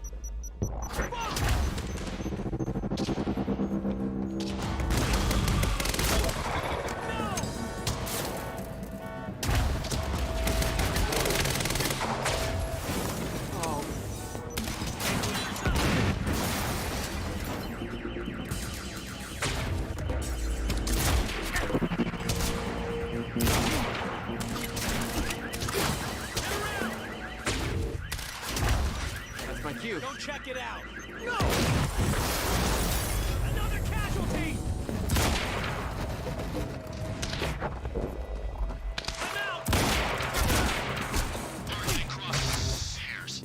Oh! Dang it! I didn't realize we had more snipers.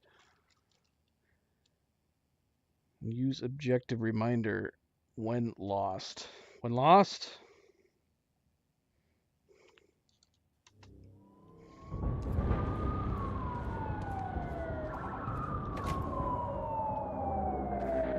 Stop right there. Where's the girl? Hey. Hold on. Take it easy.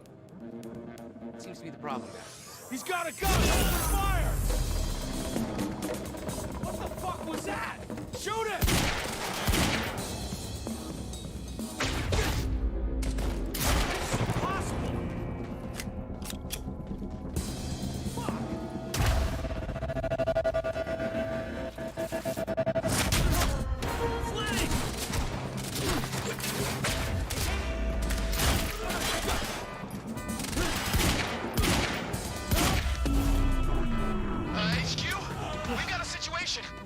What's the sit rep? He got backup. I don't know what he is. Orders are to keep the mission quiet, tidy. We can't afford unwanted attention. He's fucking tearing us apart. Move around. I'm on my way. HQ. Man down.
Milo just jumped up onto my lap, like, right onto my keyboard.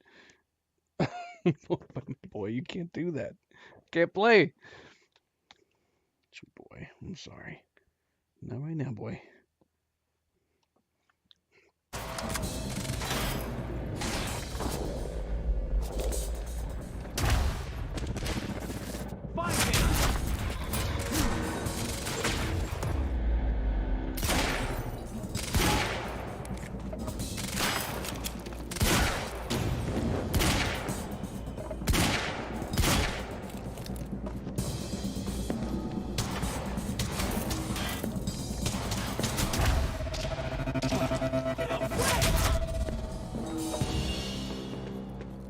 Get out of my way. Here we are again. Exactly where we left off years ago. Paul. What?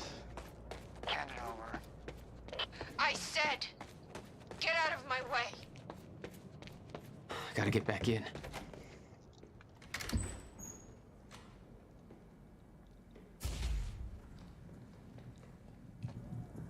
Give me the device. Come with me. We can survive this together. You know it can't be stopped. I can see it in your eyes. You know this. What if you're wrong?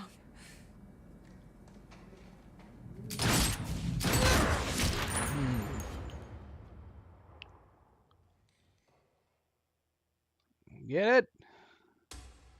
Oh my gosh.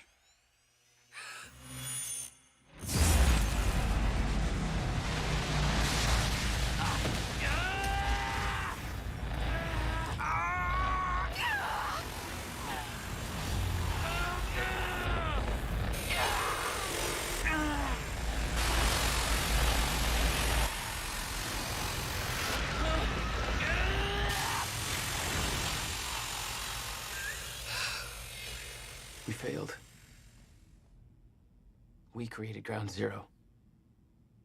Caused everything to happen how it always did. Every piece falling into place. Except one. The blast sent you through time. Brought you back to 2016. The same exact time from which you left. Something anchored you there.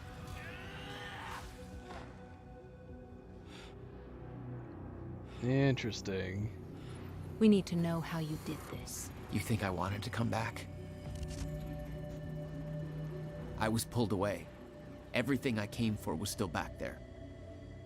Left behind.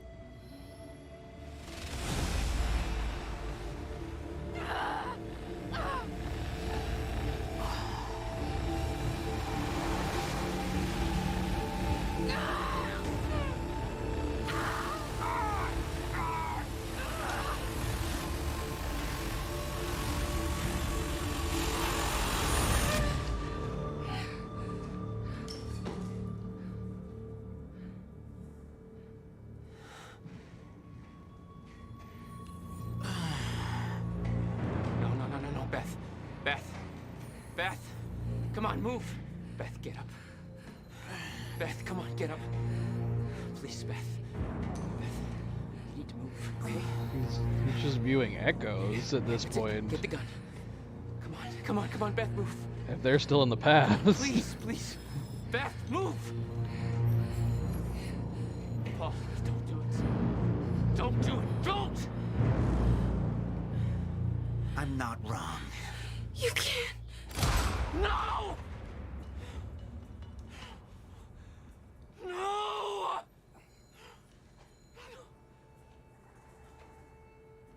Zareen had the countermeasure the whole time.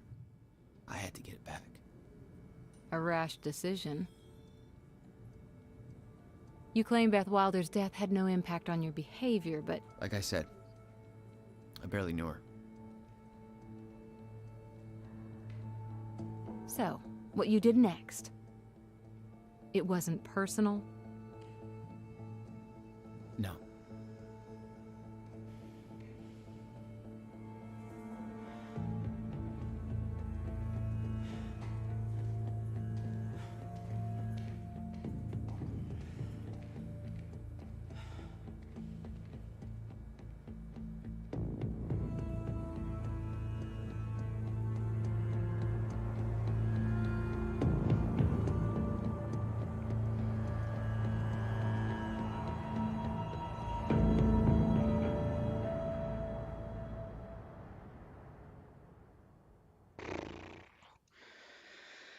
Man, oh man.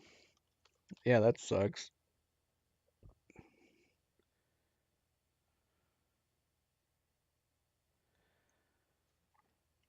All right, do we got a junction in this?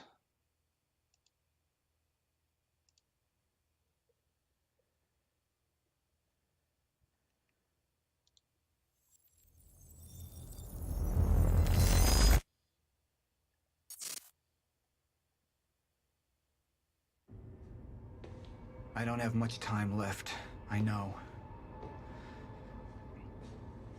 I spent 17 years working it out, planning it, building Monarch, because I knew what was coming, and I knew it couldn't be stopped.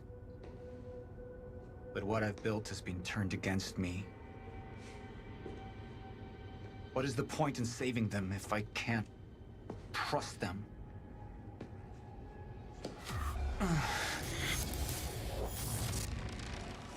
I'm slipping away into pain and rage. The sickness is accelerating. The CFR. It has cost me so much. But I have harnessed its power.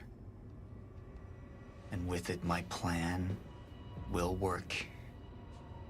With it, I will keep the lights on when the world goes dark. Mr. Serene? Sorry to disturb you, sir, but I have that cleanup report on Dr. Kim's lab you wanted. Meet me in my office, soldier. I'll be there when I've sealed the CFR chamber.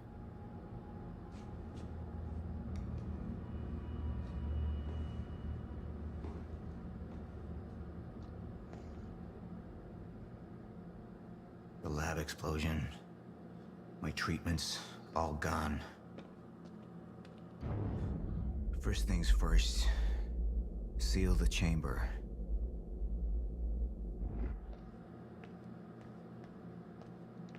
The Chronon field regulator, William's precious countermeasure. Need to keep it safe at all costs. The lifeboat depends on it.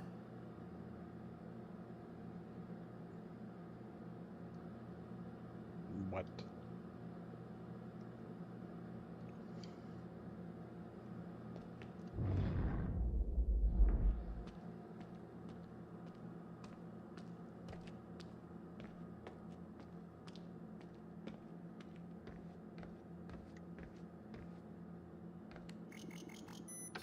CFR has been secured. Mr. Serene? I'm in your office. I'll be right there. Serene out. The soldiers know how close to the end I am. I'm not afraid of death. I'm afraid of becoming the enemy. What that would mean for me, for the plan. I can feel it infesting my thoughts.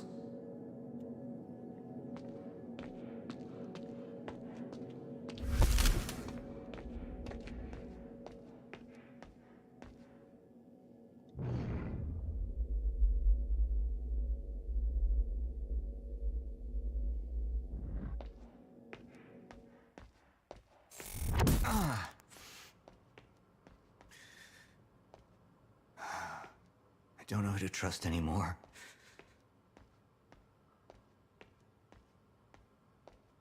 Martin Hatch. He used me all these years. How deep does this betrayal run? How many more are there? They wanted the lifeboat to fail. Why? What's their agenda?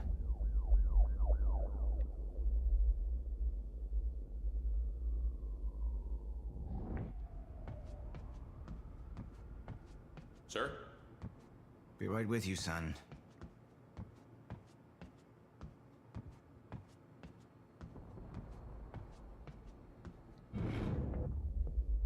Report. Sir, you ordered us to search the demolished lab. Your treatments were destroyed, but there was one left. The casing appears to be broken, but it's all we could find. Good to know.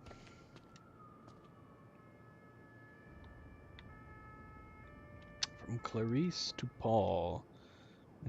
Mr. Hatch's arrest. Mr. Serene, I just Treatment's heard... right here. Whenever you're ready. I just heard that you ordered Mr. Hatch arrested. I understand that there appears to be damning evidence against him, but at the risk of offering my opinion where it's not wanted, I ask you to reconsider the situation. As Mr. Hatch has repeatedly said, there are people working against you within Monarch, and I believe he's right. I don't know who they are, obviously, but I believe that Mr. Hatch's attempt to expose them have made them a target. I'm sure you can see what I mean. It seems very convenient that just as Mr. Hatch has been trying to convince you that there are people you can't trust within Monarch, your treatments are destroyed, and he is implicated. Looking at this from the POV of an actual traitor, I can't think of a better way to get rid of a threat, strike against you, and allay suspicion, all in one bold move. Obviously, sir, I trust your judgment, and you know I have the highest respect for you. I don't mean to second-guess you. Still, I'm afraid that you are being manipulated. Martin Hatch is not your enemy. If you say so. If you say so, Clarice.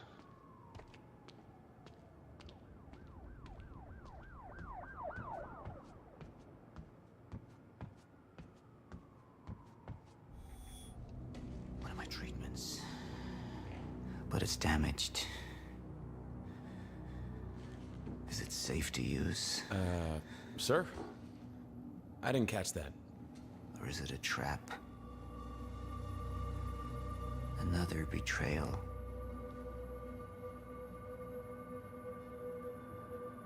No. The treatment will make me weak. What? Is that what they want? Can any of them be trusted? Interesting.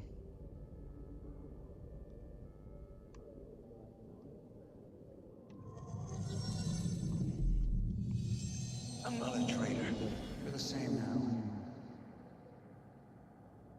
And I need your help. I can focus on the mission. The lifeboat. See it through to the end. I still have allies I can trust. Look, you have to realize you're not going to keep me from getting the CFR. Last chance to walk away, Joyce. Liam Burke. He would fight to defend us. To slow Jack down. The plan could still work. What?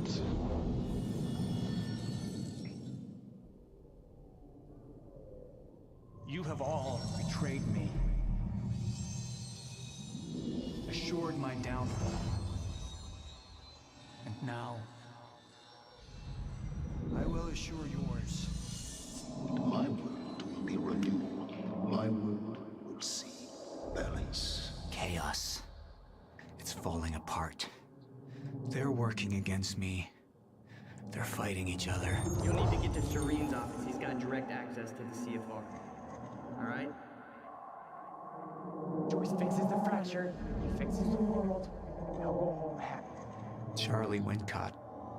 Another weakling. A traitor siding with Jack. I can make them suffer.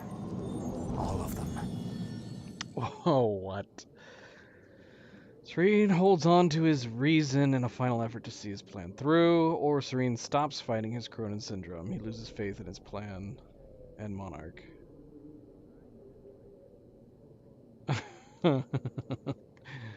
I guess let's go with the more obvious one.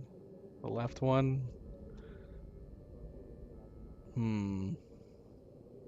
Sir?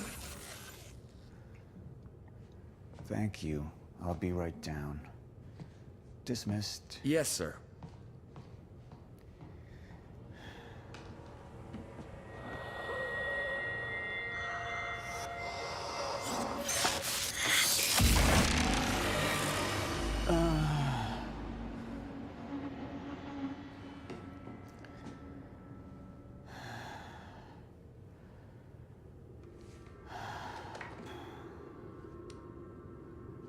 I feel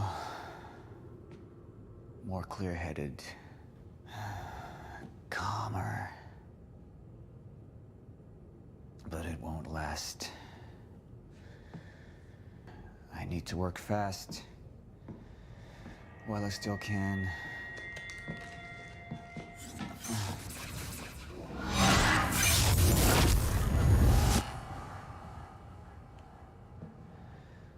library swimming pool.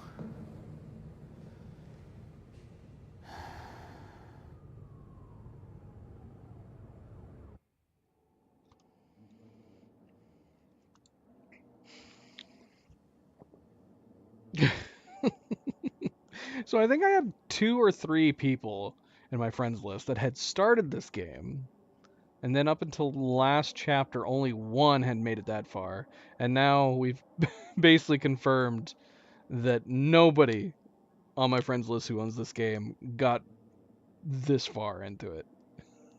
I've run out of friends' decisions to compare to, but this is, yeah, it seemed like the obvious one, the obvious choice, the left one, which 72% of players also did. Alright.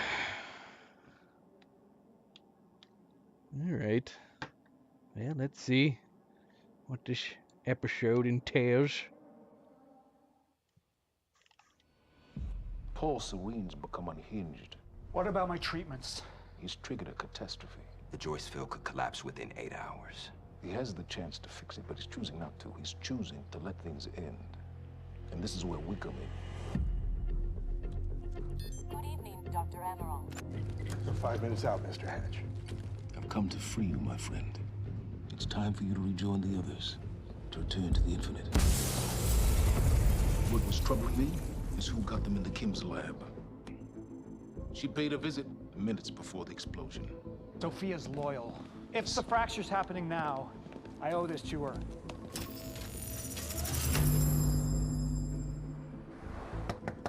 Dr. Hogan, the protocol's been initiated. Liam?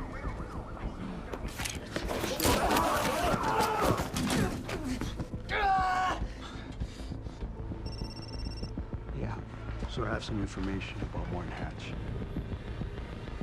I want him apprehended. Immediately.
What?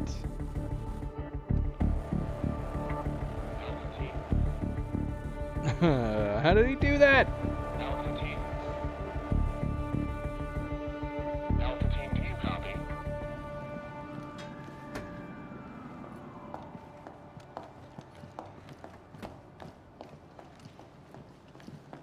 Dr. Emerald, are you Where's hurt? Paul? I need to speak with Paul. Right this way.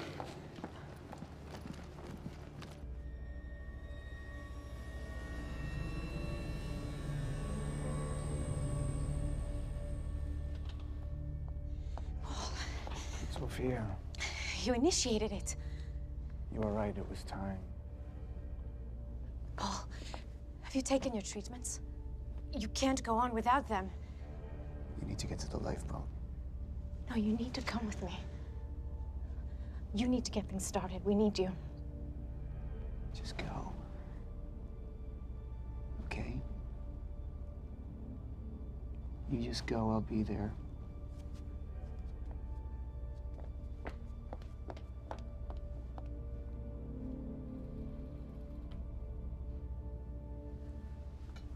Commander Pierce, prep the chopper. I need to get to the swimming hall. Right away, sir.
Defense status.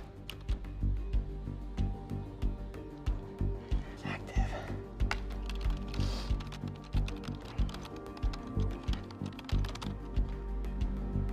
What? It's right under me.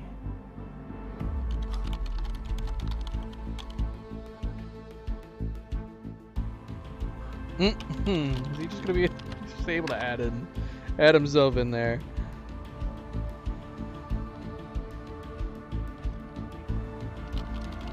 What? Oh, You owe me one. all right.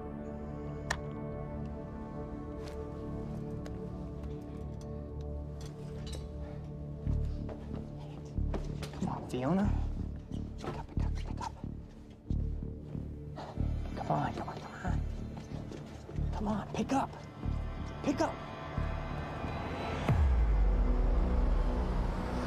Beth, I don't know if you can hear this, but it's Fiona.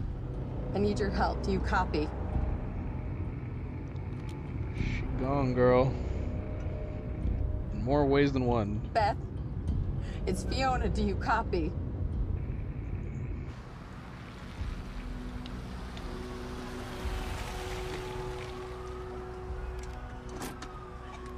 Beth, it didn't work. I'm sorry. I couldn't find the protocol.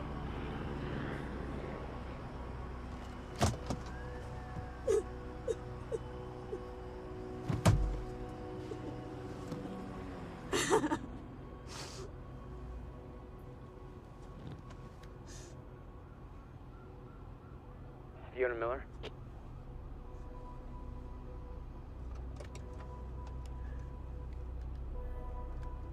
Yes, speaking. This is Jack Joyce. Beth told me you were working together. You might be the only ally I have left.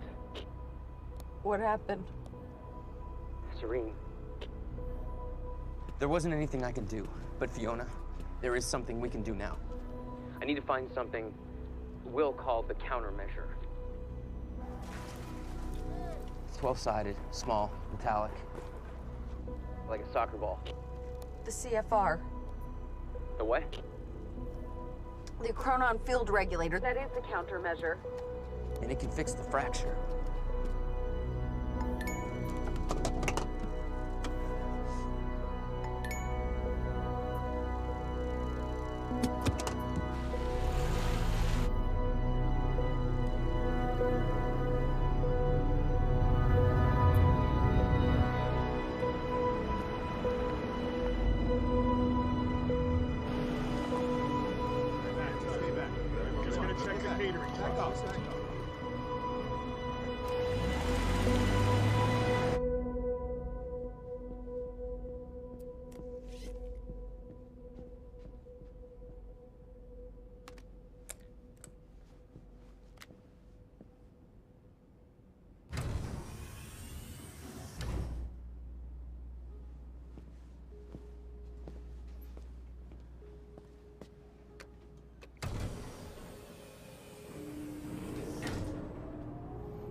Basement 5.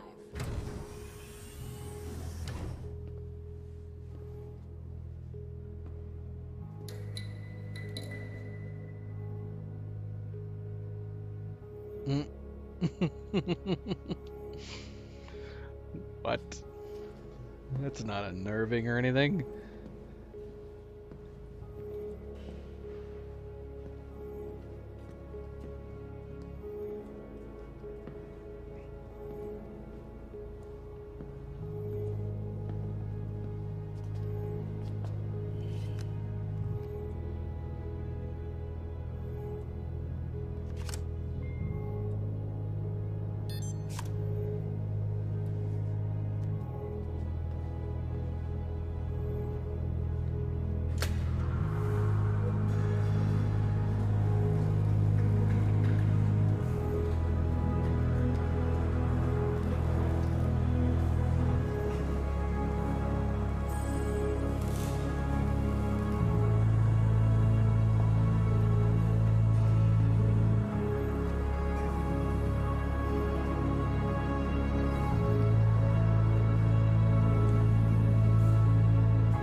Looks like a parking garage.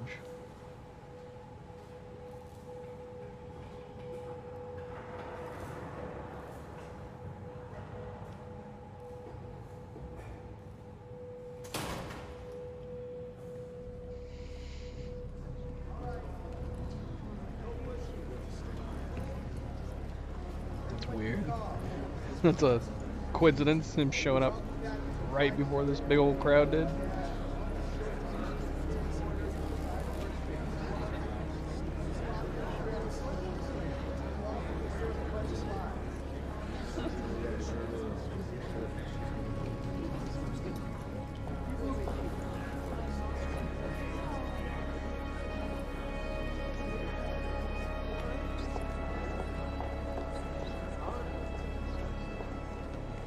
We need to talk.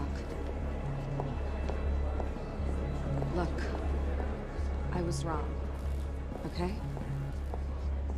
Jack Joyce, he can use the CFR to fix the fracture. We need to get it to him. CFR is what's powering this place right now, Fiona.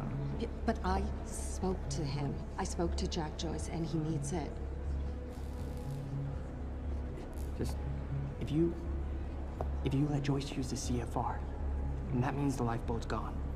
No, that's not. No, that's these not people down here, they can figure it out. They can fix the fracture. That's what you wanted in the first place. These people, this is Monarch, okay? They're the ones that got us into this. Do you think they give a shit about any of us? Technically? I mean, you realize what you're asking. I mean, Will's the one who technically got us into all of this. He created the time machine and he created Ground Zero. We need to find a way on. Technically speaking.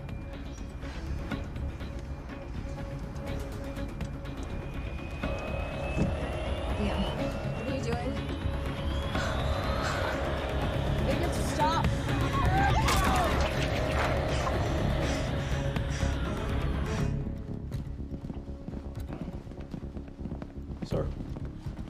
Sir, Liam Burke. He's trying to break into Monarch. Come on.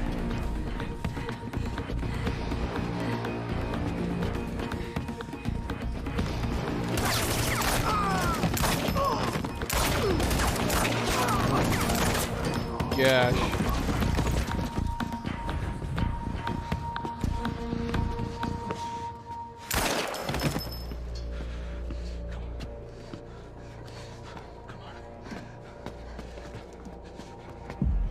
Jack, we know where the CFR is, but... Jack, it's Charlie, listen. It's at the top of the Monarch Tower. So you gotta follow my instructions exactly. Jack. Jack? Jack? Jack? Fiona, stop. Jack! No. Look. That area up there is insanely secure. He's not gonna be able to get in. Hey, wait! Wait. I need to finish this. I know, but I'm the one that should go.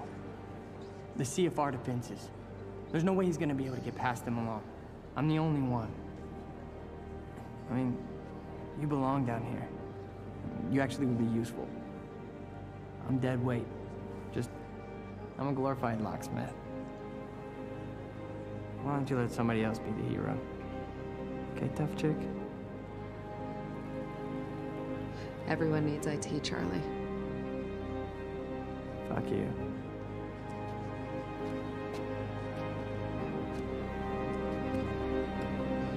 Hey, Charlie. You're an okay date. I know. What? What the heck?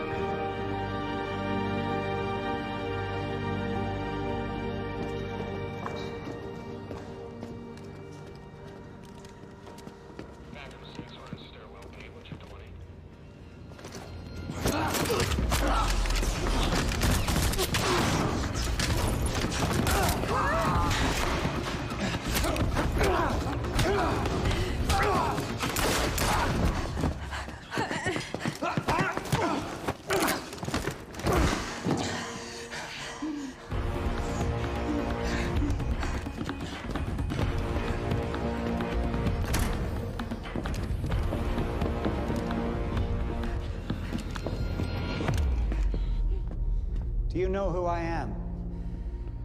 We've met. You're one of Monarch's elite. The one they tell me is a traitor. I'm not a traitor. I know what you want. You're protecting what's yours.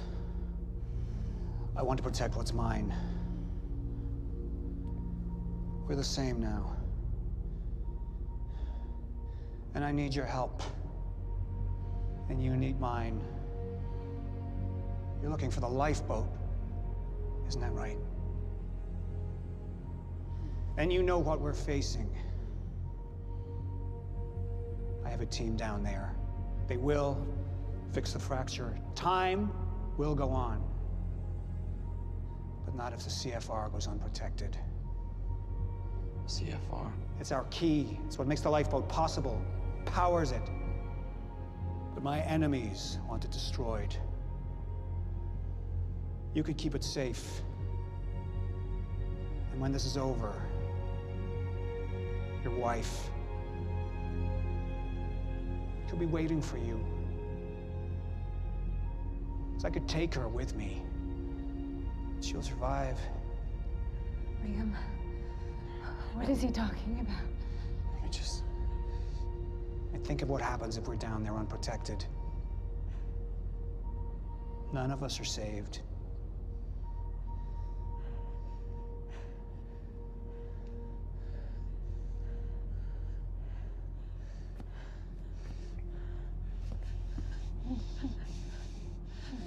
I need you to go with him.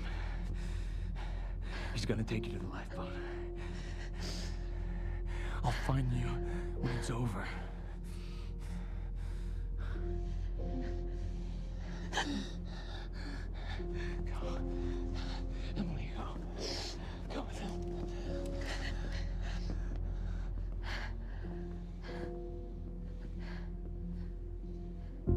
Shoot, man. Top of So Monarch is this Tower. actually shaping up? You'll find the CFR in a striker suit. That's all To you'll Liam fighting Jack?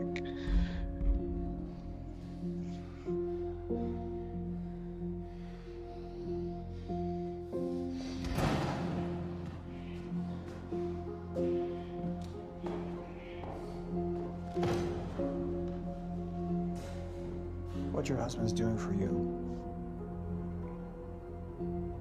It's admirable.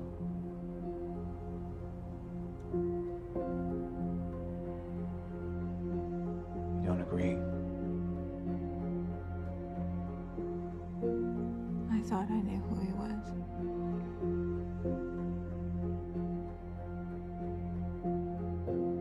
None of us ever know who we are.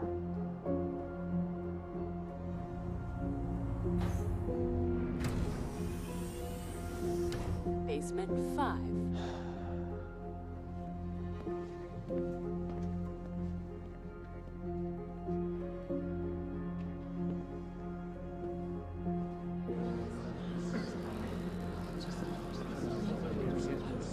My friends,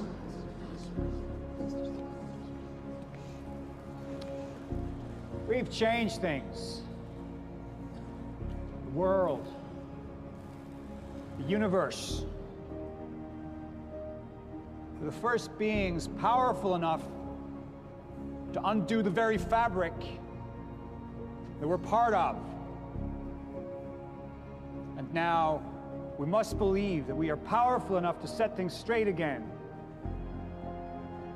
We've all made sacrifices. We have all made sacrifices. But we're not just here to work for ourselves. We're here for our families, for mankind. To change history, to make history. Right here, right now. I have some other matters to attend to, so I will not be with you. But I know that you will succeed.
a little weird that this is unguarded.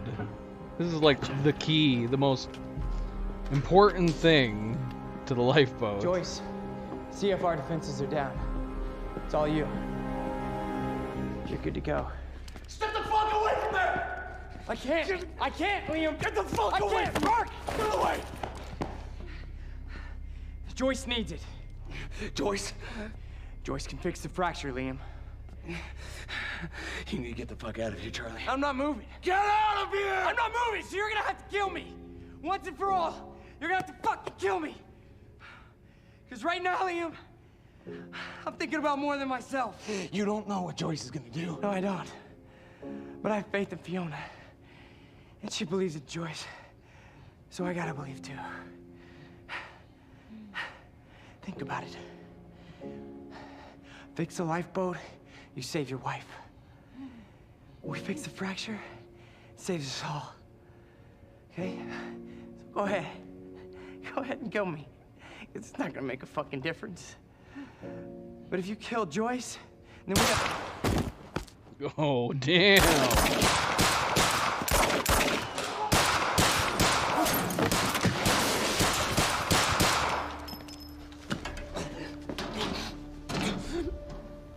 Your perceptions, Liam, they're off. This world you know, this world is ending.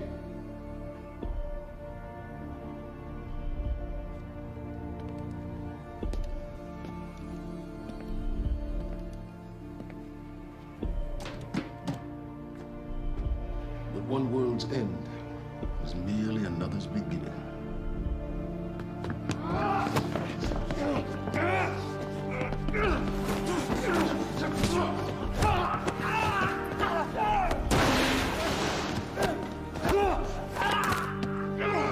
My world will be renewed. My world will see balance.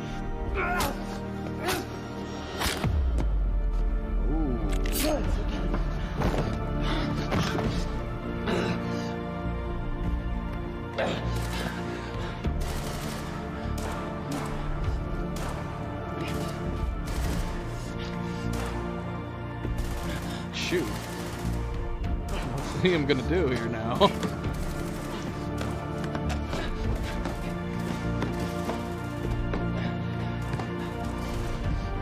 Yeah, suit up. That's a good idea.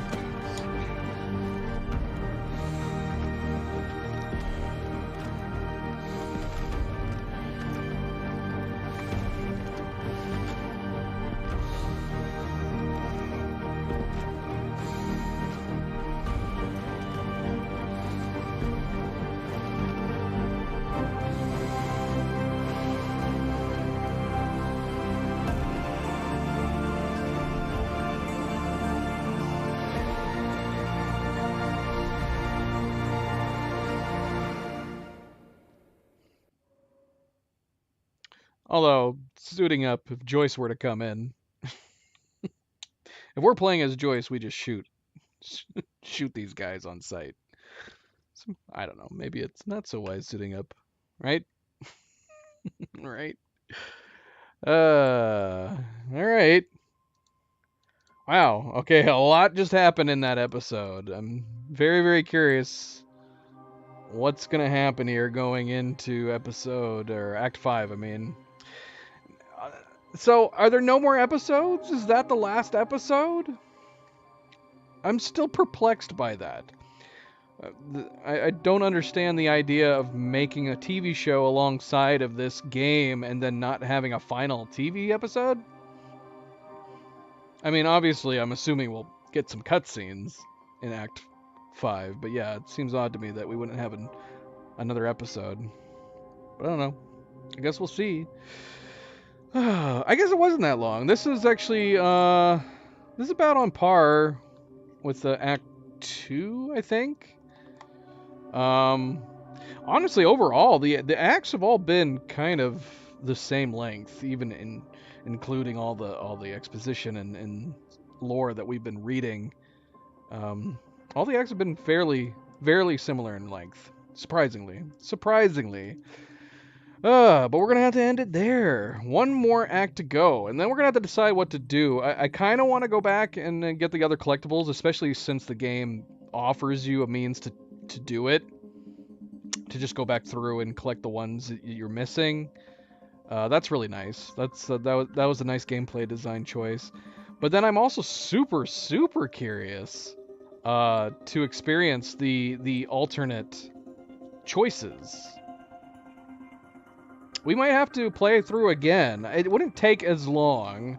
Obviously, a big chunk of this game has been reading, and obviously we wouldn't have to read through everything again if we did alternate playthrough. So I don't know how long it would take if we were just rushing through, going through the action beats and then picking the alternate.